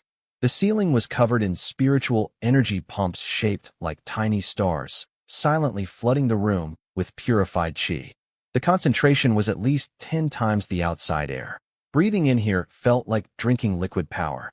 Is that a gravity array? Lung Yu pointed at dark gold metal panels lining the walls. Back in South River, the best facility maxed out at 10 times gravity. The display here read, maximum capacity, 100 times. The floor was some special alloy that absorbed combat energy and recycled it back into the room's system. You could literally fight and the room would eat your leftovers. Even Shen Rufrost, who'd seen plenty of high-end facilities as vice president, was standing there with her jaw on the floor. Not bad, I said, nodding casually like I wasn't internally screaming with joy. Not bad at all. I sat down, patted the cushions beside me. All right, everyone sit. Let's pick our resources. I opened the terminal. A blue holographic display bloomed in the center of the room. Provincial Martial Association, S-Class Special Resource Selection list. The very first item made Lung Yu and Shen Rufrost stop breathing simultaneously. Name, King Blood Essence ×2. Description, purified essence extracted from peak 6-star Beast Kings. Dramatically improves the warrior's constitution. Has a probability of allowing peak 6-star warriors to touch the barrier to 7-star Grandmaster. Estimated value, 200 million credits, 200 million for 2 vials of beast blood that could push 6-star warriors to the edge of Grandmaster. I had 2 6-star peak warriors sitting right next to me, and 2 vials available. The math was doing itself. I glanced at Lung Yu and Shen Rufrost. Both of them were staring at the screen like 2 starving wolves who just spotted a steak dinner behind very thin glass. This was going to be a very productive evening. I put on my Oscar-worthy, oh no, what a dilemma, face and sighed dramatically. Such a shame. I was really hoping all 3 of you could help me pick from 100 million credits worth of special grade resources. But since Chinga needs sleep and Lung Yu wants to argue about bedrooms. Rufrost, just you and me, I guess. Shen Rufrost's eyes went supernova. She leaned against the wall, crossed her legs, and went full seductress mode. Well, since you're asking, Big Sister would be delighted to help. Lung Yu and Su Chinga exchanged one look. The look said, absolutely not. Sleepiness? What sleepiness? Room assignments? Who cares about rooms?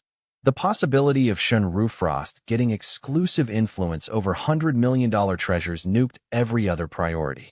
Checkmate. Open stratagem. The best kind. They see the trap and walk in anyway.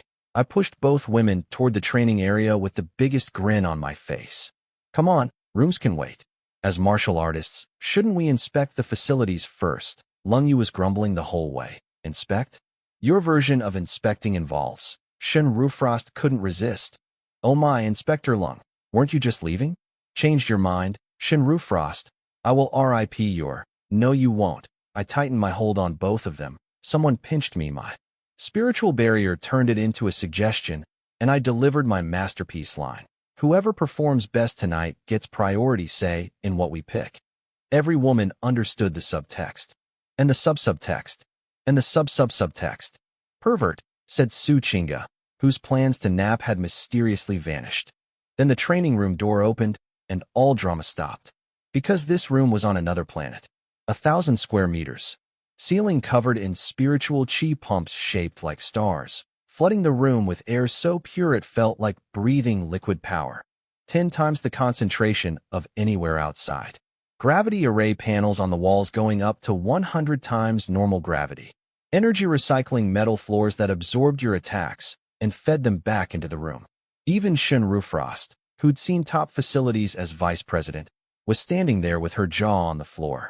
I sat down, patted the cushions. All right, resource time. Let's do this. The holographic display opened. Equipment options scrolled by. Flowing cloud battle armor with self-healing blood shields. A gun-gold heavy sword with armor-piercing properties. Meteorite iron that could withstand 9-star attacks. Any one of these would start a war on the open market. But my eyes locked onto the first item. King Blood Essence ×2, purified from peak 6-star Beast Kings. Dramatically improves constitution. Probability of allowing peak 6-star warriors to touch the 7-star Grandmaster barrier. Value, 200 million credits, 2 vials. 200 million. 2 potential Grandmaster tickets. The room went quiet. Lung Yu and Shen Rufrost were staring at those vials like 2 women watching their entire futures float behind a glass screen. As 6-star peak warriors stuck at the ceiling, they knew exactly what this meant. Then, one by one, all 3 women said the same thing. Shen Rufrost first. Shen Yi, these should go toward your growth. You pick, Su Chinga. Hubby, choose what's best for you. Lung Yu, barely hiding the tremor in her voice. Just decide. My heart actually warmed. These 3 women, who argue about everything, all put me first without hesitation. Since you're letting me choose, I let the silence hang for one beat. I'll take the 2 vials of King Blood Essence. Lung Yu and Shen Rufrost blinked. I'd just hit 6-star recently. I was nowhere near needing this for a bottleneck breakthrough. Why would I? I turned to Su Chinga first. Wifey, this medicine is for people hitting the 7-star wall. You're 1 star. If you drank this, you'd literally explode. So you'll have to wait. I'll get you something even better later, okay? My wife shook her head vigorously. Don't be silly. Give it to whoever needs it. Then I looked at Shen Rufrost. Her heart climbed into her throat. Rufrost, there are only 2 vials. And given the current threat level, deep breath. Both vials go to Lung Yu. The room froze. Lung Yu's brain crashed. She'd assumed the obvious split. 1 for her, 1 for Shen Rufrost. Maybe even both for me, but all for her. Shen Rufrost went pale for exactly 1 second. Then she smiled, bitter but understanding. She got it. Lung Yu's foundation was deeper, closer to the edge. 2 vials could push her to Grandmaster within a month. And after today's ambush, having a real Grandmaster guarding the house wasn't a luxury. It was a necessity. Rufrost, I know this isn't fair. I took her cold hands, looked her in the eyes. But you saw what happened today. We need a Grandmaster at home. And I promise, no matter what it takes, I'll get you the same resources. You will cross that threshold. Shen Rufrost's resentment melted under that gaze. She yanked her hands free, rolled her eyes at Lung Yu, and huffed. Fine. Like I'm some petty woman who can't see the big picture. She pointed at Lung Yu. You better break through. If you waste 2 vials of King Blood Essence and don't hit Grandmaster, I will never let you live it down. Lung Yu's eyes were actually getting misty. She looked at me, and every ounce of resentment she'd ever felt just dissolved. This idiot actually has a heart. As for the equipment on the list, armor, swords, meteorite iron, none of it mattered as much as making my women stronger. Their growth is my growth. 10 times over. And the Prajna Buddha heart relic? Same category as the lightning-struck wood. Su Qingge already awakened, so she didn't need it anymore. Rufrost, take the lightning-struck wood. Use it to sense spiritual waves. Maybe you'll awaken too. She held the box, felt the crackling thunder energy pulsing inside, and her eyes finally went soft. She knew what I was doing, giving her a different path to catch up. Her own compensation. I confirmed the selection on the terminal. Done. Then I clapped my hands and let my grin go full villain. Resources are settled. Now then, shall we discuss how to divide up the bedrooms on this floor? Elder Qin did mention the soundproofing here is excellent. Both Lung Yu and Shun Rufrost's tender expressions went rigid.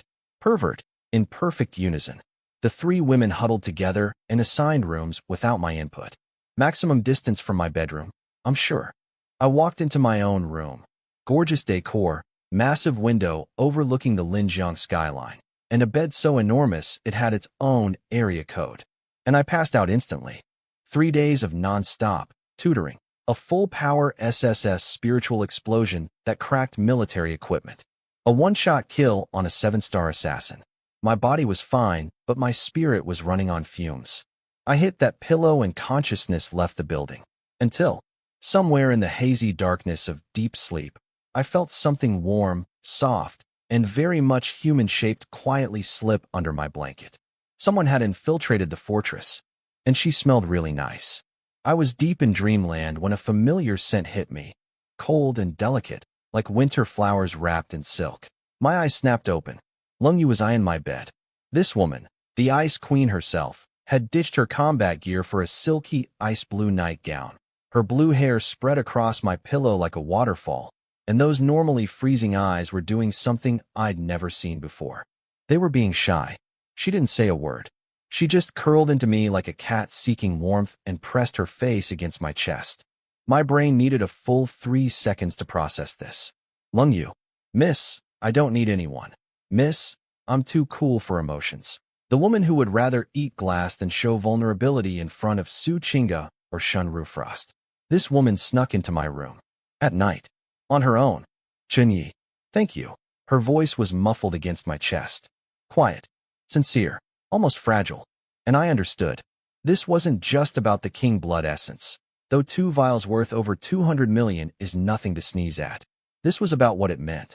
In the martial world, king blood essence could make brothers murder each other. It could tear apart lifelong friendships. It's the kind of treasure people start wars over. And I gave both vials to her. In front of everyone. No hesitation. For a woman who'd spent her entire career surrounded by people who only care about profit, that kind of trust hit different. Since when do we need thank yous? I said. Then, because I am who I am, but if you really want to show gratitude, words alone aren't going to cut it. Chunyi, her already red face, went nuclear. She pushed weakly against my chest with the structural integrity of a wet tissue. I need to go into closed-door cultivation to refine the king blood essence. Narrator voice. She did not go into closed-door cultivation that night. Meanwhile, 3 doors down, Shun Rufrost was tossing and turning like a rotisserie chicken. The sounds carrying through the excellent soundproofing were apparently not excellent enough. Finally, she sat bolt upright, eyes blazing. If I'm not sleeping, then nobody's sleeping. Fine. I'll train. She ripped open the box, grabbed the 1,000-year lightning-struck wood, and sat cross-legged with enough competitive fury to power a small city. And here's the wild part. All that jealousy, all that, I'll show everyone, energy, it actually worked. For the first time ever, her normally chaotic mind went laser-focused. Deep in her consciousness sea, a tiny flicker of purple lightning appeared. She was on the verge of entering deep meditation. Turns out spite is an incredibly effective cultivation catalyst. Who knew? And Su Qingge, my sweet wife, was sleeping like a baby. Not a care in the world. But the purple cloud mark between her eyebrows was quietly breathing in the dense spiritual energy surrounding the floor, pulsing gently. Her spiritual power was growing in her sleep. This woman levels up while unconscious. She's the most efficient cultivator I've ever seen because she doesn't even need to be awake for it.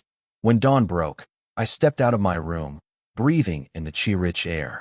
I had not slept a single additional minute after Lung Yu's midnight visit. Not 1 minute. Worth it. Then a thought hit me. I still had an S-class technique selection that I'd never used. But this wasn't something to rush.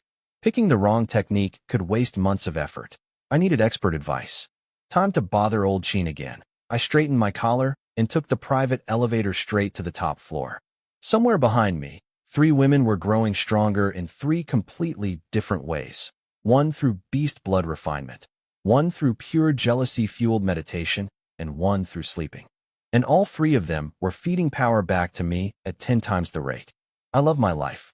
I knocked on old Chin's door first thing in the morning because I had an unused S-class technique selection burning a hole in my pocket. What now? Floor 16 not comfortable enough? Old Chin teased. Floor 16 is paradise. But I need advice. I still have that S-class technique pick from the disaster rescue mission. What should I grab? Old Chin studied me for a moment. Combat techniques? You don't need those. Your Azure Dragon Spear is already devastating. And that technique is personally guaranteed by Jing Songlong himself. Anyone who trains in it gets access to his full lineage for free. When he said, Jing Songlong, old Chin's voice dropped with the kind of reverence you'd use for a god. Because that's basically what Jing Songlong is, the undisputed #1 warrior on Earth for the last century. What about spiritual power techniques? I asked. Something that matches my awakening? Old Chin shook his head with a bitter smile. Kid, you're asking a blacksmith about brain surgery. I spent my whole life training my body and willpower. Spiritual techniques are way out of my lane. And the best spirit master we've got stationed here is only S rank. Their advice would actually limit someone at your level. So what do? Old Chin sipped his tea with a knowing smile. Lucky you.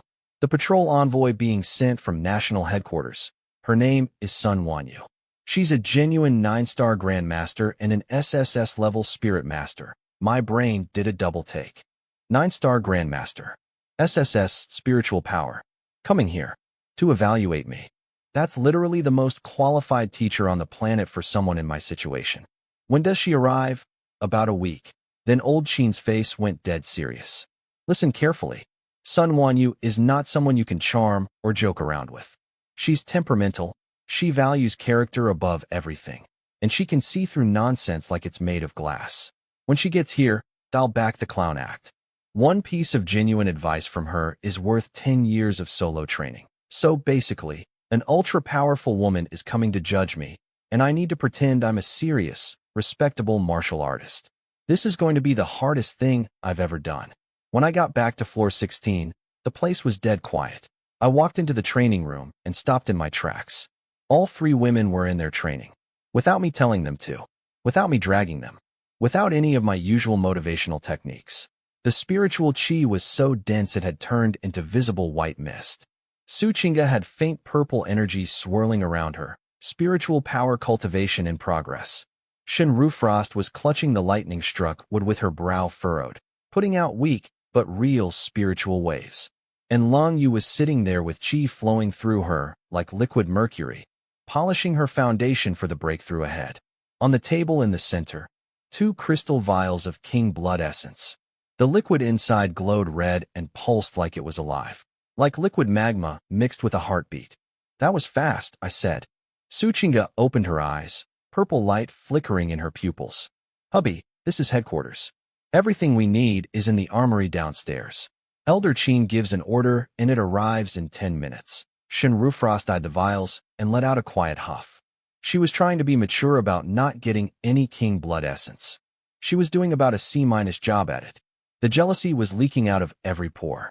And Long Yu?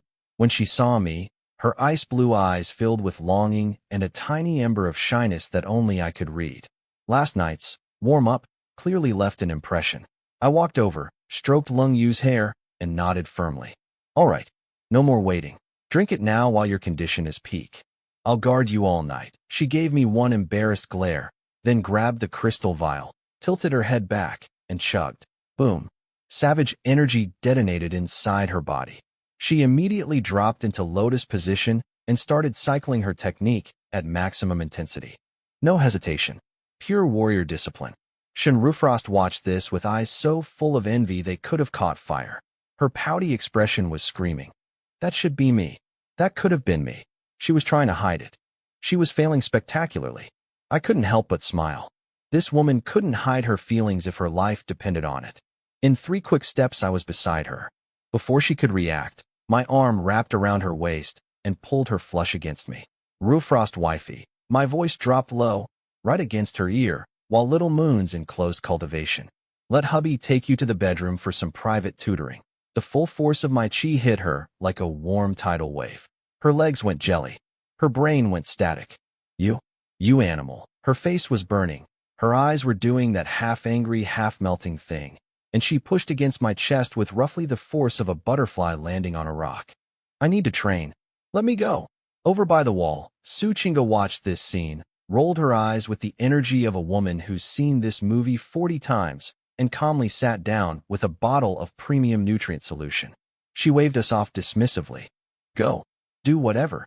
I've got spiritual power to cultivate and zero interest in watching this soap opera. My wife had undergone a complete mental evolution. Instead of wasting energy on jealousy, she'd channeled it all into, get strong first, lock him up later. Honestly, that's the most terrifying development of all. I scooped Shinrufrost up in a princess carry and marched out of the training room. Wah, you can't just. She buried her burning face in my chest, and, with the resignation of a woman who knows resistance is futile, wrapped her arms around my neck. Behind us, Lungyu was absorbing Beast King blood. Suchinga was calmly growing her psychic powers, and I was carrying a protesting vice president to her private lesson. In 1 week, an SSS level 9-star female grandmaster would arrive to evaluate my character and discipline. I should probably start practicing my serious face. Rufrost, did you bring the lightning-struck wood? I asked while getting comfortable. She pulled the charred stick from her combat suit's inner pocket, looking confused about what was about to happen. What happened next was very effective tutoring. Meanwhile, in the main training room, Lungyu was going through it. The king blood essence was raging inside her like a volcano trying to decide which direction to explode. Her heartbeat sounded like thunder. Suchinga peeked at her, acknowledged that Lungyu might actually hit Grandmaster soon, thought, I need to train harder, and went right back to cultivating. My wife is built for this grind. Back in the bedroom, mid-session with Shinrufrost. Ding. 10x feedback triggered. Congratulations, host. Gene development, 5%. Current gene development, 71%. Congratulations, host. Officially entered 7-star Grandmaster realm. Boom. An explosion of energy so violent, it literally warped the space around me erupted from my body. My bones started singing. Deep, rumbling sounds like dragons roaring and tigers howling. Every muscle fiber was ripping itself apart and rebuilding stronger. My spiritual power, already absurd, got another boost from the physical upgrade, becoming dense as liquid mercury. Lungyu broke through, and the 10 times feedback launched me into Grandmaster right behind her. But I couldn't celebrate because Shinrufrost was still in deep meditation 3 feet away. If I woke her up at this critical moment, it could ruin everything. So I vanished out of the room like a ghost. Then came the disgusting part. HSSSS. Every pore on my body opened up and this thick, black, foul sludge started oozing out of my skin.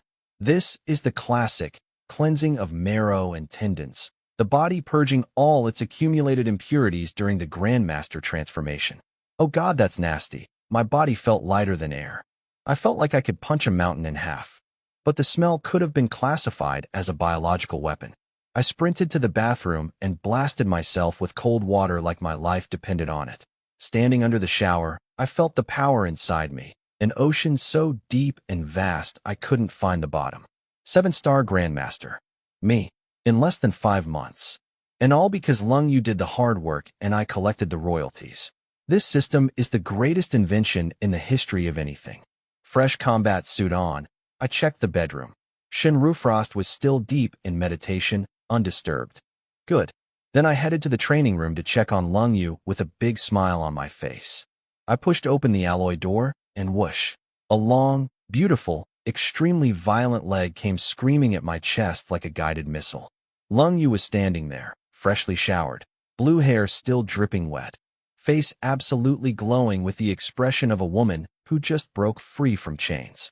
She was a 7-star Grandmaster now, and she had one thought in her newly Grandmaster brain. Beat. Chun. Yi. Up.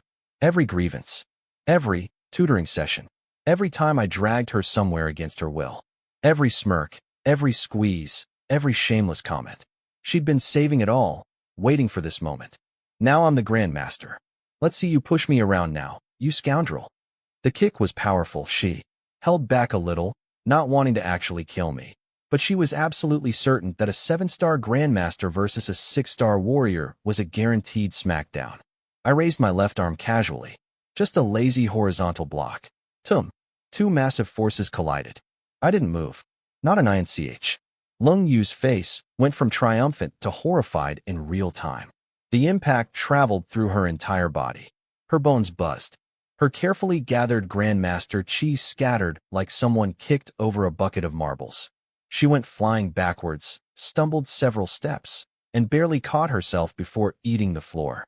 She had just become a Grandmaster 5 minutes ago, and she was already getting swatted away like a mosquito. Before her brain could even process the words, "How is this possible?" I was already on her. Whoosh. Arms around her waist. Iron grip. Zero escape routes. You. She tried to channel her brand new Grandmaster power to break free. But the second my hands touched her, that familiar curse activated. Every ounce of strength drained out of her body like someone pulled the plug on a bathtub. That deep, bone-melting softness spread through her like warm honey. The fearsome 7-star Grandmaster Lung Yu collapsed into my arms like a rag doll, unable to lift a finger. She stared up at me, inches from my face, all that fighting spirit crumbling to dust. Your strength. How? How is this possible? Her ice-blue eyes were filling with the most adorable frustration I've ever seen. She'd literally just achieved her lifelong dream, tried to use it on me immediately, and got shut down in under 3 seconds. My answer was not words. It was a crisp smack on a very specific location. PAP. She didn't get to finish her sentence. Some things never change, Lung Yu. You may be a Grandmaster now, but in this house, I make the rules. Lung Yu's attempted murder of her husband lasted approximately 3 seconds before she was reduced to a puddle on my couch. Little Moon Wifey, attacking your husband right after your breakthrough? Seems like my tutoring wasn't thorough enough. You've forgotten who makes the rules around here. Let go. Chinga is watching. I did not let go. Su Chinga, watching from across the room, rolled her eyes so hard they nearly did a full rotation, chugged another bottle of premium nutrient solution, and went right back to cultivating.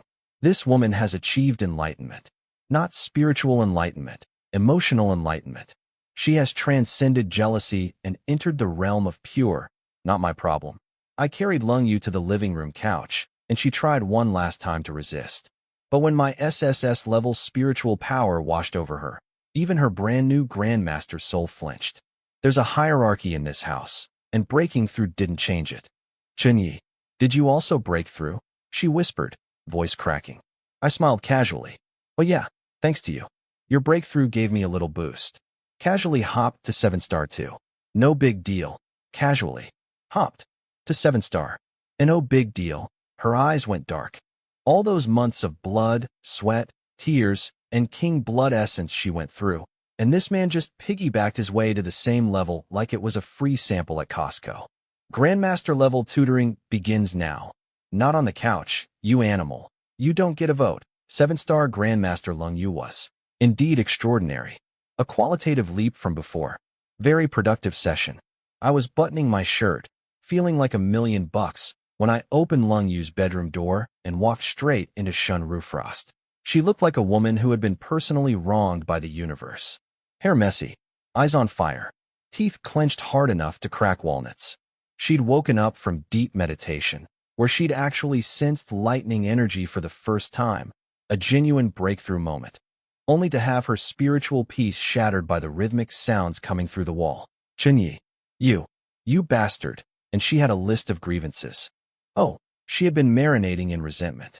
First, she'd been in a fog ever since meeting me, brain scrambled, agreeing to things she'd never normally agree to, like giving both vials of king blood essence to her rival. Second, I still owed her a king blood essence from before.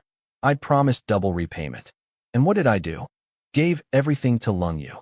Third, Lung Yu was now a Grandmaster. The power gap between them had gone from neck and neck to completely different leagues. She was about to unload on me when, my system went nuclear in my brain. Ding. Partner Su Chinga has achieved a cultivation milestone. 10x feedback triggered. Gene development 2%. Current gene development 73%. Boom. A shockwave of chi erupted from my body, so violent it turned the hallway air into a pressure cooker. My already Grandmaster aura spiked again, right there, standing in the doorway, without lifting a finger. Shinrufra's fully loaded rage speech got physically shoved back into her lungs. She stumbled 2 steps backward, eyes wide, mouth open, brain crashing. She'd come out here ready to fight, and I just stood there and got stronger. In real time. For no visible reason. How? You didn't even do anything. How did you just? This was beyond anything a 6-star warrior could comprehend. I was rewriting the laws of martial arts in front of her eyes. Thank you, Chinga wifey. Your timing is impeccable. Before Shinrufra's brain could reboot, I closed the distance in a blink and wrapped my arm around her waist. She'd been loading a speech. A real one. With bullet points and everything. But the moment my superheated Grandmaster Chi hit her body, her operating system crashed. Legs went jelly. Eyes went glassy. Every angry thought got replaced by other thoughts. All you do is bully me, she whispered, voice breaking, somehow turning an accusation into a whimper. I looked down at her with my purple glowing eyes and said in my deepest, most serious voice, Rufrost wifey. From now on, all my focus goes to helping you reach Grandmaster. My hand flipped. The remaining vial of King Blood essence appeared in front of her face. Here, drink it, she froze. Her brain tried to process multiple things at once. The vial she thought she'd lost to Lung Yu, the impossible pressure radiating off me, and one terrifying question, Chen Yi. Are you actually a Grandmaster now? She's 6-star peak. Half a step from Grandmaster herself. She knows what that level feels like. And standing in front of her, I felt like a mountain she couldn't see the top of. An ocean she couldn't find the bottom of. Yeah, Rufrost. I'm a Grandmaster. And you're next. Shinrufra stared at me like I'd just told her the moon was made of cheese, and then proved it. Would hubby lie to you? I grinned, pinching her cheek. Little Moon broke through. I broke through. That's 2 Grandmasters in this household now. 1 vial of King Blood essence? That's not enough for my Rufrost wifey. I promised you double, so you're getting at least 2 vials. 2 not enough? Fine, 3. I'll go shake down old Sheen right after this. Her eye was twitching. King Blood essence.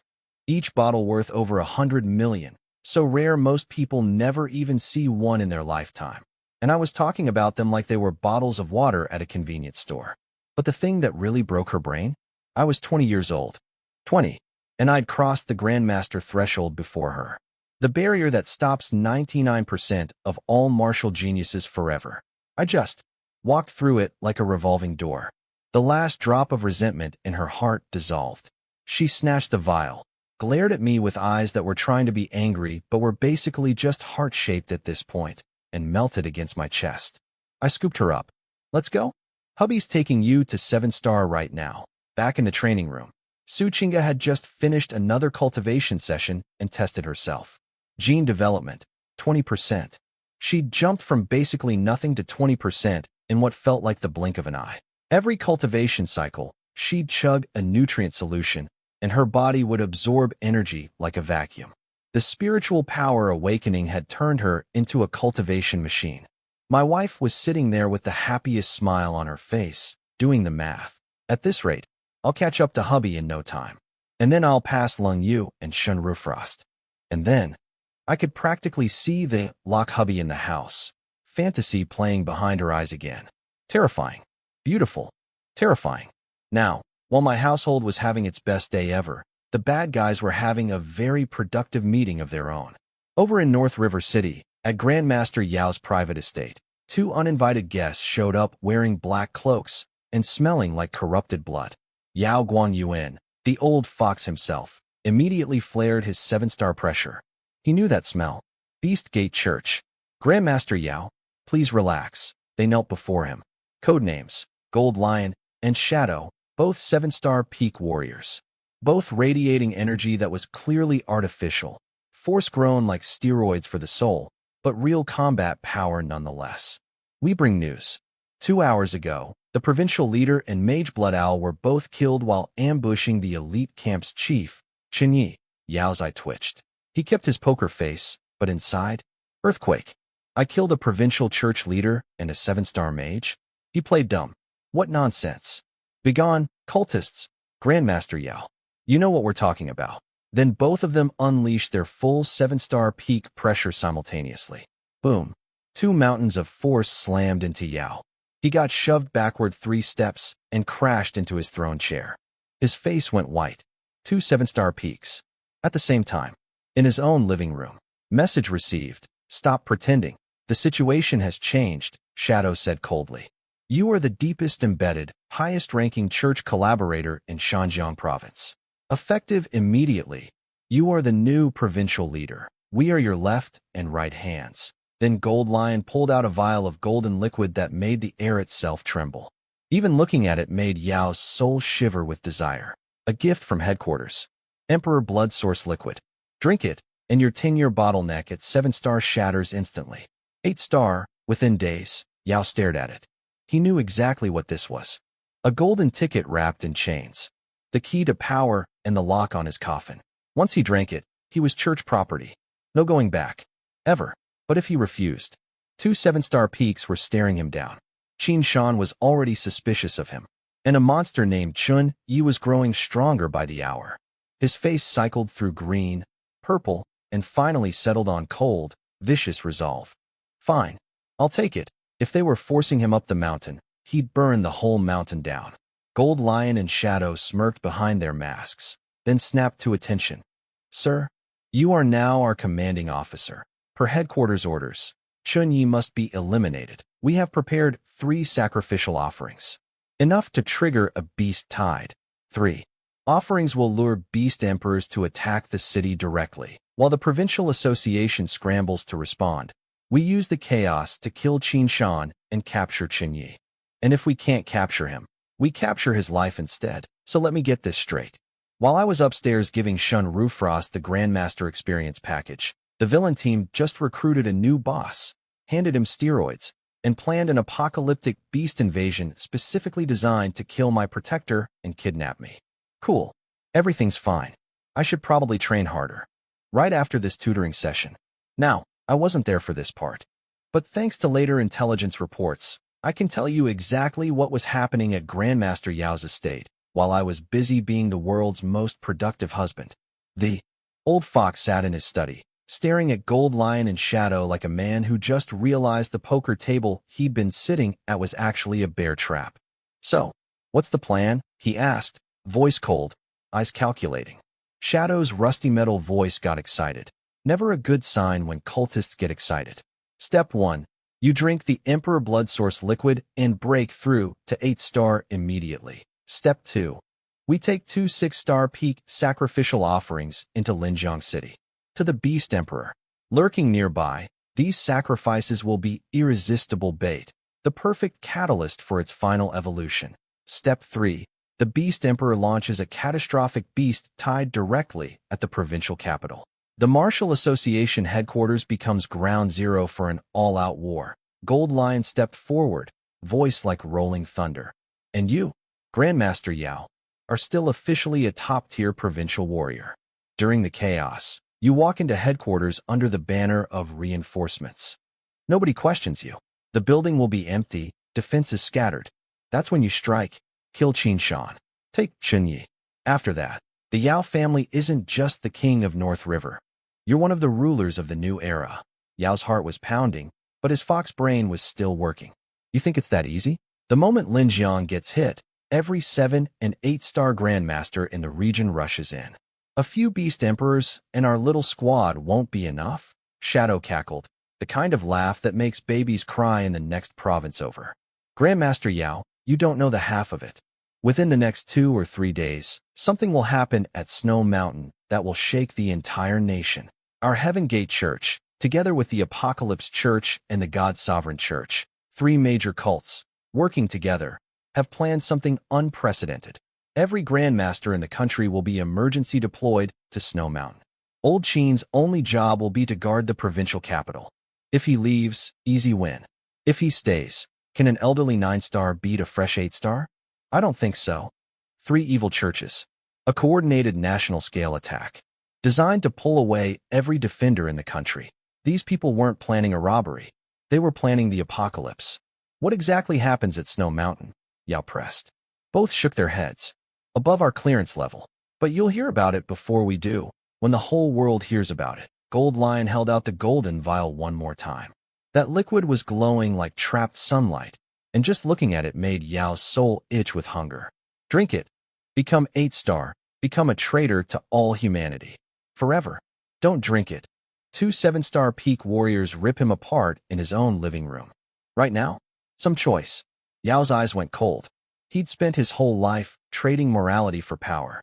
What was one more transaction? Fine. I've been waiting for a day like this. He grabbed the vial, ripped out the stopper, and chugged. Boom. An energy so violent it nearly shredded his soul exploded in his stomach. His body was engulfed in dark gold chi. His eyes flooded with blood vessels, then morphed into something inhuman. Vertical slit pupils. Like a beast wearing a human face. He screamed. His bones shattered and rebuilt.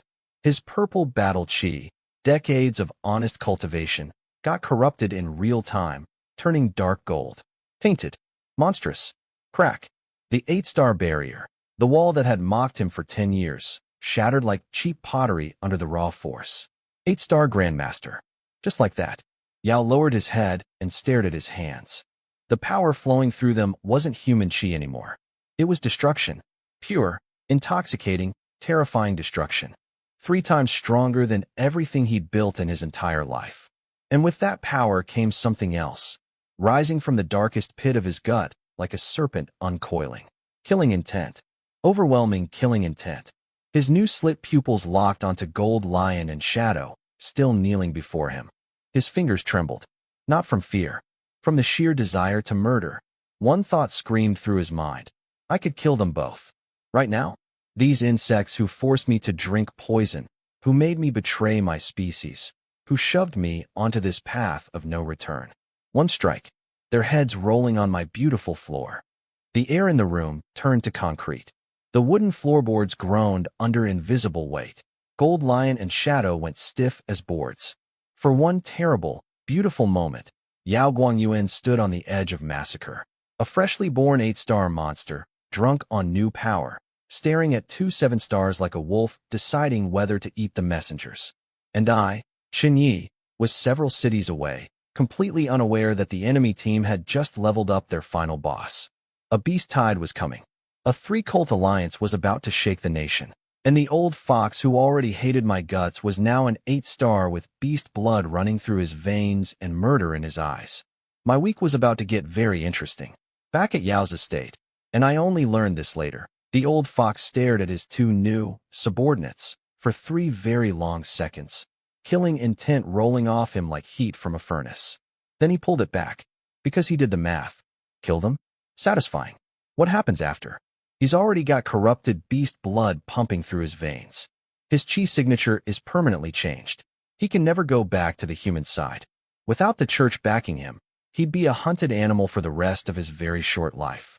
So he swallowed his pride along with the murder urge. Congratulations, sir. 8-star. King of Shanjiang. Gold Lion and Shadow immediately started bootlicking at maximum volume. Yao settled back into his chair, dark gold energy swirling around him like evil armor, and went full boss mode. I accept the position. Now tell me, when do the sacrifices arrive? Already in holding, sir.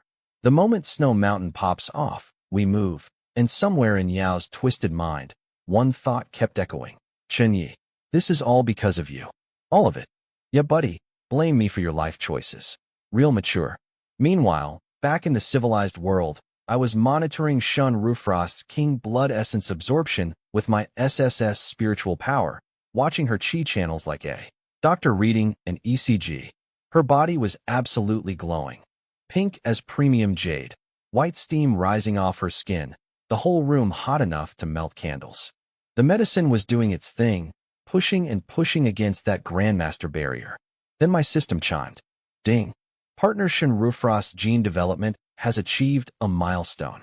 10x feedback. Gene development 5%. Current 78%. Boom. Another power surge. My cells were evolving in real time. 8-star was getting closer with every feedback trigger. Shinrufrost exhaled and opened her eyes.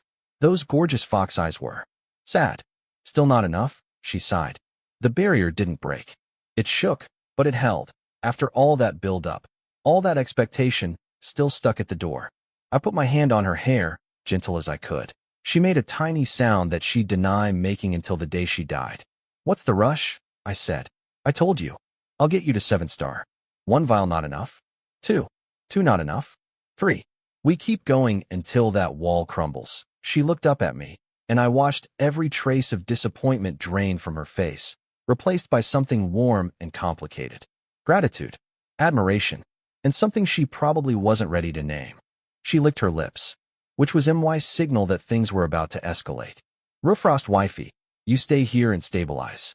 I'm going upstairs right now to squeeze more king blood essence out of old Chin." She was still in my arms, heart pounding against my chest, when she suddenly wrapped both arms around my neck, shoved me onto the bed, and flipped on top of me. Her hair cascaded down around us. Her face was inches from mine. Those fox eyes were burning with the most dangerous combination known to man: gratitude plus competitiveness. "Chief Chun," she purred, voice dripping with honey and mischief. "Big sister needs to think of a proper way to thank you. Let me just say, Shinrufrost's thank you was extremely thorough. Current development points, 148. This woman, she joined the team last. She's had the least amount of tutoring time. And yet in terms of development point generation, she's in first place. Shinrufrost, the undisputed EXP queen of my entire roster. Some people are just born with talent, and her talent is making my numbers go up." I got dressed and headed for the training room, planning to grab Lungyu and go shake down old Chin together. After all, we'd both just hit Grandmaster. The Provincial Association owed us a congratulations gift. Maybe 2 or 3 more vials of King Blood Essence. Just a small token of appreciation. I stepped through the training room door, and ding, partner Suchinga has achieved explosive cultivation growth. 10x feedback. Gene development, 5%.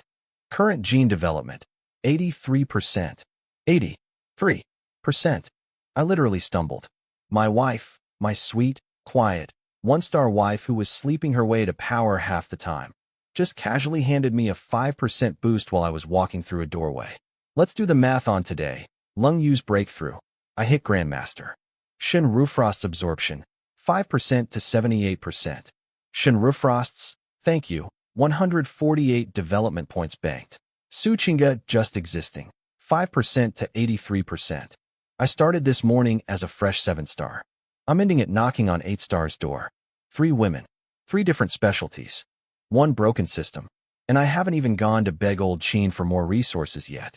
This is going to be a great week. I stepped 1 foot into the training room, and my system went nuclear. Boom. Energy erupted out of me like a bomb going off in a library.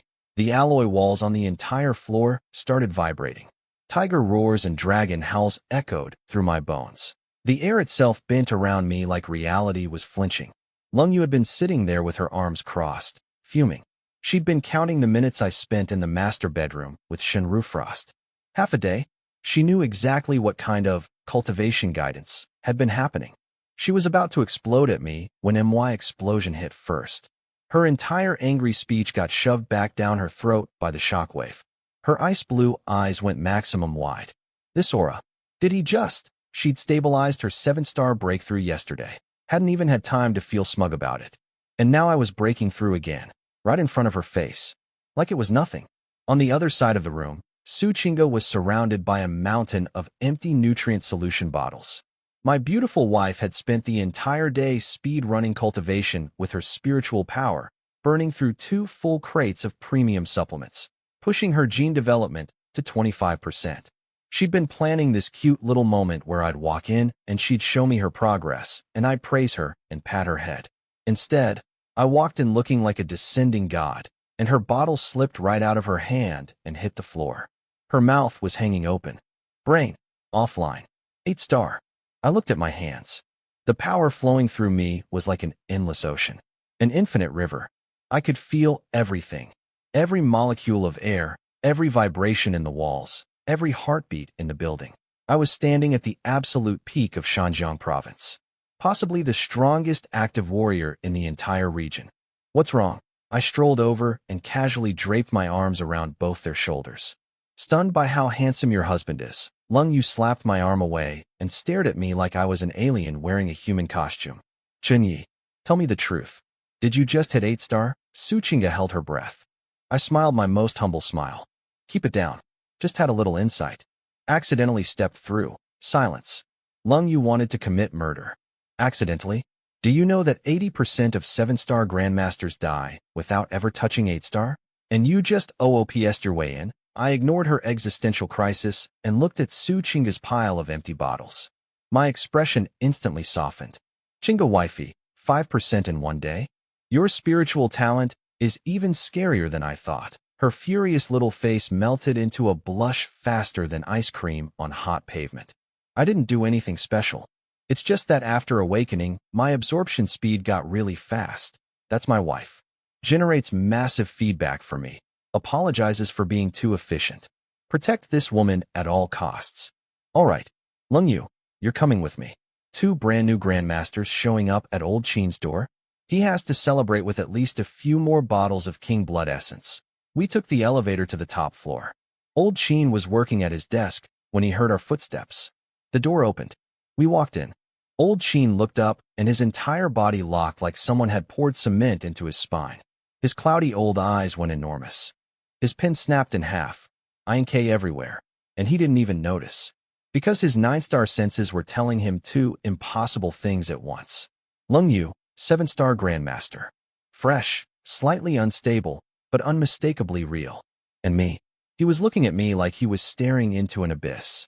My physical and spiritual pressure combined was so intense that even this legendary 9-star warrior felt his instincts flinch. 8-star, he shot to his feet, so fast his chair flew backward. His voice cracked like a teenager's. Chunyi, you reached 8-star grandmaster. I pulled up a chair, sat down smooth as butter, and did a little bow. Just got lucky. It's all thanks to your excellent mentorship, Elder Chin. This building has great feng shui. I moved in and breakthroughs just started happening. Old Chin's eye twitched. Feng shui? This building has been here for 30 years. Nobody has ever gone from 6-star to 8-star in 2 days. He looked at Lung Yu. You too? She nodded respectfully. Took the King Blood Essence yesterday. Broke through. Old Chin collapsed back into his chair, worldview crumbling in real time. Lung Yu's breakthrough? Fine. She'd been stuck at peak 6-star for ages. One good push, totally normal. But me? 6 to 8 in what felt like a weekend? He stared at the ceiling for a few seconds, recalibrating his understanding of reality, then slammed his desk. Good. In all my years, I've seen geniuses like fish in a river. But you, Chunyi, you've opened this old man's eyes permanently. Then he narrowed his gaze. Now talk. 2 baby grandmasters coming to my office instead of stabilizing. What do you want? I leaned forward with my most charming grin. Well, you see, Shinru Frost, Vice President Shin, she's still stuck at peak 6-star. So close to breaking through. Just needs a little push. So I was thinking, does the provincial armory maybe have a few more bottles of King Blood Essence lying around? Not many. Just 5 or 6 would do. Old Chin's face went through several colors that I don't think exist in nature. 5 or 6. You think that's water? Those 2 bottles I gave you emptied our entire strategic reserve. There is no more. I leaned back in my chair, crossed my arms, and gave him my most skeptical look. Elder Chin, come on.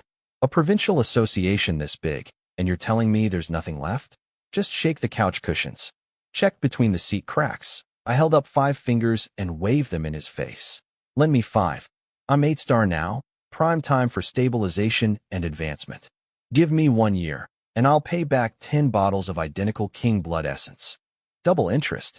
You're basically making money on this deal. Old Chin looked at my fingers, then at my face, then at my fingers again. His beard was vibrating with rage and amusement in equal measure. The audacity of this kid. Walking in here like a lone shark in reverse, trying to borrow the most precious substance in the province like it's pocket change. And the worst part? He was actually considering it. Old Chin stared at me like I'd just asked to borrow his kidney. He turned to Lung Yu with the weariest sigh I've ever heard. Lung Yu, look at this kid. His negotiation skills are sharper than his spear technique. 5 bottles. Do you have any idea how many people it takes to hunt a 5 or 6-star Beast King without alerting a Beast Emperor? He held up 2 fingers like it physically hurt him. 2. That's it. That's the max. And I have to file these under War God Camp candidate preparation just to justify pulling them. I'll have to sit in a meeting with a bunch of old fossils and argue until my throat bleeds. This is my absolute limit. Push me any further and I'll hand you this chairman's badge and you can go raid the vault yourself. I knew when to quit. 2 more bottles was still a win.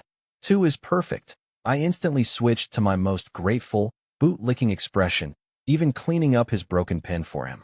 Elder Chin is truly the greatest. When can we expect delivery? Get out. Half an hour, someone will bring them to floor 16. Take them and go train. The patrol envoy arrives in 2 days. If she sees you acting like this, I'll lose face for the rest of my life. Then I leaned in with genuine curiosity. Speaking of which, what's this War God Camp you mentioned? Sounds pretty fancy. Old Chin froze mid-sip and looked at me like I'd just asked what the sun was. Are you serious right now? Or are you messing with me? Lun, you couldn't take it anymore. She pinched my side and snapped. Are you stupid? The War God Camp is the highest temple of martial arts in all of China. A top-secret base specifically designed to train future War God-level warriors. Her cold eyes actually got dreamy for a second. Only people recognized as once-in-a-century geniuses even get considered. Then she looked at me, the man who went from failed exam student to 8-star grandmaster in 4 months. And her expression became something between awe and wanting to strangle me. Once in a century? I was once in a millennium, and we both knew it. Old Chin got serious. Chinyi, your power has outgrown anything this province can offer. The King Blood Essence I'm borrowing for you? I'm filing it under War God Camp Seed Candidate. And Patrol Envoy Sun Wanyu? She's not just here to evaluate your spiritual power. She's a War God Camp Examiner and Recommender. His eyes burned into mine. If you impress her, if you earn that spot, then not just you, but everyone around you gets national-level protection. The highest tier. At that point, the Beast Gate Church, Grandmaster Yao, all of them become nothing but dust in the face of the nation's power. National-level protection for me and my women? That's exactly what I needed. War God Camp, huh? I let a confident smile spread across my face. Sounds fun. If Elder Chin thinks I should go, then I'll just go grab that spot. Then I shifted right back into business mode. But since I'm a seed candidate, those 2 bottles should really arrive fast. Can't have a national asset falling behind on training, can we? That would be the country's loss. Get out. He threw a crumpled paper ball at my head. I dodged it while pulling Lung Yu toward the door. No need for a receipt, Elder Chin. We're family. 1 year, 10 bottles back. Promise. As the door closed behind us, I could swear I heard the old man chuckling. 8-star. A 20-year-old 8-star grandmaster. He was staring at the ink on his hands, whispering to himself.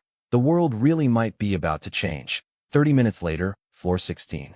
2 glowing red vials of King Blood Essence in my hands. Shenrufrost had just finished a cultivation cycle and opened her eyes, which immediately locked onto those vials like a heat-seeking missile. You actually went and robbed Elder Chin. I walked over, wrapped my arm around her, pressed both bottles into her hands, and whispered, Rufrost wifey. Hubby personally shook down the most powerful man in the province for you. Even if I have to drown you in medicine, I'm pushing you into 7-star grandmaster. Her gorgeous eyes went enormous. She clutched those bottles like they were her firstborn children, and that sleepy post-training laziness got instantly replaced by the look of a woman who just won the lottery while finding out she's also getting a promotion. 3 bottles of King Blood Essence total for Shenrufrost. More than most families see in a generation. And all she had to do was be my wife. Best deal in martial arts history. For both of us. The tutoring session with Shenrufrost was productive. So productive that my power took another massive leap forward. The air around me was literally bending from my presence. I was becoming the kind of guy who distorts reality just by standing somewhere. Chinyi, you liar. You cheater. Shenrufrost was hitting my chest with her fists, voice raspy, eyes red. But when her punch connected, she froze. It was like punching the side of Mount Everest. She felt the difference immediately. My aura had gotten even more terrifying since we started. Deeper than an abyss. Wider than the sky. You got stronger again. Yeah, I did. Thanks to her. But that wasn't what she was crying about. See, we'd discovered something during the session. Shin Rufrost was pregnant, and she was devastated. Not because she didn't want the baby, but because she thought pregnancy would ruin her chances of breaking through to Grandmaster. She'd been so close. 5 years of waiting. 3 bottles of King Blood essence. And now this. I pulled her close and kissed the tears off her cheeks. Rufrost wifey, calm down. Who says pregnant women can't break through? Look at Chinga. She awakened spiritual power after getting pregnant. Lung, you hit 7-star Grandmaster in the same situation. If anything, carrying a new life makes your connection to the world stronger. She sniffled and looked up at me with suspicious, puffy eyes. Really? You're not lying. When have I ever lied to you? I kissed her before she could answer that question. Smart move, because the honest answer would have taken several hours. When we finally separated, she was dizzy, breathless, and had completely forgotten why she was crying. She leaned against my chest, feeling my heartbeat, and whispered, "Did you get stronger again just now?" Lung Yu had told her I'd hit 8-star. 8. One of maybe 5 people at that level in the entire province. And yet in this moment, she could feel my power had jumped again. I kissed her forehead and decided to just tell her the truth. Rufrost, I've told you this before. You women are my cultivation. When you train, I get feedback. When you carry my child, my foundation gets an even bigger boost. This is my Tao. The better you are, the stronger I become. She stared at me. For the first time, she actually believed it. Not as a joke. Not as a pickup line. Not as some creative excuse for bad behavior. She could feel the evidence pressed against her. Power so immense it was crushing the air. And it had spiked right after their session. This is actually real. Her voice was a whisper. Her worldview had just been rewritten for the 4th time this week. Now then, the medicine's still working. Let's not waste it. I'm going to guide you through the barrier right now. I pulled her back into deep cultivation, channeling everything I had into helping her chi blast through that 5-year wall. And then, crack, like glass shattering in slow motion. The Grandmaster barrier, the wall that had mocked her for half a decade, finally, beautifully, spectacularly broke apart. Light erupted from her skin. A wave of 7-star Grandmaster pressure exploded outward from the bed, filling the entire room like a hurricane. Shinrufrost's eyes were closed, tears streaming down her face. Happy tears. Relieved tears. I can't believe this is happening while I'm pregnant. Tears. She was a Grandmaster. The most uniquely achieved Grandmaster in the history of martial arts, probably. But before she could even open her eyes to enjoy it, my system went ballistic. Ding. Partner Shin Rufrost breaks through to 7-star Grandmaster. 10x feedback triggered. Gene development 5%. Current gene development 90%. 90%. The power that erupted from me made Shin Rufrost's breakthrough look like a firecracker next to a nuclear bomb. 10 times her output, exploding from me simultaneously, in the same bed, at the same moment. She'd just become a Grandmaster and immediately felt something 10 times stronger erupt right next to her. Her brand new 7-star power suddenly felt very, very small. 90% gene development. The 9-star barrier was right there. I could practically smell it. 3 women. 3 pregnancies. 3 Grandmasters. 2 confirmed, 1 still cooking. 1 SSS level spirit master husband, whose power curve had gone completely vertical. For months ago, I was a failed exam student. Now I was 10% away from 9-star. The math doesn't make sense. The logic doesn't hold up. The cultivation theory textbooks would need to be burned and rewritten. But here I was, living proof that love, romance, and an absolutely broken cheat system can conquer anything. I sat on the edge of the bed, opened my eyes, and the world was different. My pupils had turned into purple voids. The air around me didn't just stop. It froze solid, then got shoved outward like reality itself was making room for me. 90% gene development. 9-star Grandmaster. Let me say that again for the people in the back. 9-star. Without even counting my SSS spiritual power, I could fight 3 8-star Grandmasters at once and absolutely destroy them. Add the spiritual power? I don't even want to calculate that number. It would be rude. Shinrufrost had just opened her teary, happy, freshly Grandmaster eyes, ready to throw herself into my arms and celebrate, and instead got hit by my aura like a bug hitting a windshield at highway speed. She stared at me, brain completely flatlined. I was sitting there shirtless, and the muscles on my back were glowing with dark purple energy that had arranged itself into the shape of a roaring dragon. The sheer masculine pressure radiating off me made this brand new 7-star grandmaster want to drop to her knees. "Ch Shinyi," she shrank back, voice quivering. "You got stronger again? What? What level are you now?" She felt like a baby deer standing under an elephant's foot. Her freshly minted grandmaster power. Adorable. Cute. Irrelevant compared to what was pouring off me. I dialed it back, turned around, and pulled her into my arms. "Scared of your husband?" She melted against me instantly, fully converted. "You are my cultivation source," speech she'd been skeptical about for days. She was now a true believer, a disciple, an evangelist. This wasn't a cultivation technique. This was a cheat code, and she was part of the exploit. Since Rufrost had just broken through and her chi was boiling with excess energy, it would be a crime to let it go to waste. So naturally, we put it to good use. Meanwhile, in the training room, Lung Yu's eyes snapped open. She'd sensed it. 2 new Grandmaster signatures. Shen Rufrost had broken through, and my energy had gotten even more absurd. Her thoughts went in order. Shen Rufrost broke through? That fox. And Shun Yi got stronger again. And he's been tutoring her for an entire day. "Shen Rufrost, you dead fox spirit." She gritted her teeth, slammed her eyes shut, and started cultivating with the fury of a woman scorned. Jealousy-powered training, still the most effective method known to science. Over on the other side of the room, Suchinga also sensed the breakthroughs. Her cute little face flickered with complicated emotions before she gave herself the world's most adorable pep talk. "Don't give up, Suchinga." Sure, Lung Yu and Shen Rufrost are both grandmasters now, but they're 30 years older than you. They just have a head start. You're a 1 in 10,000 spirit master. Your growth speed is on a completely different track. With hubby's help, you'll blast through to 5-star, 6-star, 7-star before they can blink. They'll be stuck at 7-star while you zoom past. And then you'll be younger, prettier, and stronger.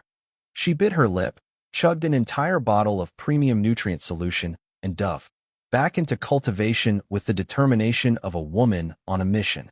I love all my wives equally, but Suchinga's competitive internal monologues might be my favorite entertainment in this household. Now here's where it gets funny. Up on the top floor, Old Sheen was peacefully pouring tea, gazing at clouds, thinking about the patrol envoy's visit. Then he felt my breakthrough. His hand froze. His eyes shrank to pinpoints. Tea overflowed the cup.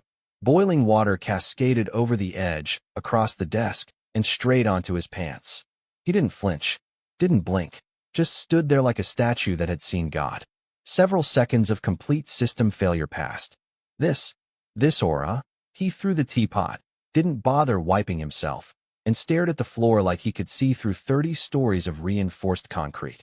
"That's not 8-star, he swallowed hard, his ancient heart hammering like a war drum. "This is 9-star. Impossible. Absolutely impossible. That brat is 20. He was 8-star half a day ago." His legs were shaking. The most seasoned warrior in the province was standing in a puddle of his own tea, trembling. "What is that kid doing down there?" He didn't wait for the elevator. He bolted out of his office, hit the emergency stairwell, and flew down the stairs like a 9-star missile, trailing a tornado of wind behind him. With my new 9-star senses, I detected him immediately. I could now perceive everything within a kilometer in perfect detail: a fly's wing frequency, a heartbeat through walls, a grain of dust changing direction. So a panicking 9-star elder sprinting down 30 flights of stairs? That was basically a concert in my perception. Old Sheen's coming, I noted casually. Shen Rufrost, who was still in a state of post-celebration vulnerability, heard, "Elder Sheen is coming," and her soul nearly left her body. "Why didn't you say so earlier?" She punched my chest. "Completely ineffective," shrieked. "This is all your fault," and fled to the bathroom at a speed that would have impressed even me. I sat there, shirtless, 9-star, surrounded by the aftermath of what had been an extremely productive day, waiting for the most powerful man in the province to burst through my door and have his 3rd heart attack of the week. For months ago, failed exam student. Today, 9-star grandmaster. SSS level spirit master. 3 grandmaster wives. 1 on the way to joining them. Multiple pregnancies. A cult trying to kill me. A national-level examiner arriving in 2 days. And old Sheen, sprinting down 30 flights of stairs in tea-soaked pants, about to find out that his investment just appreciated by approximately infinity %. This is my life. It makes no sense. And I wouldn't change a single thing.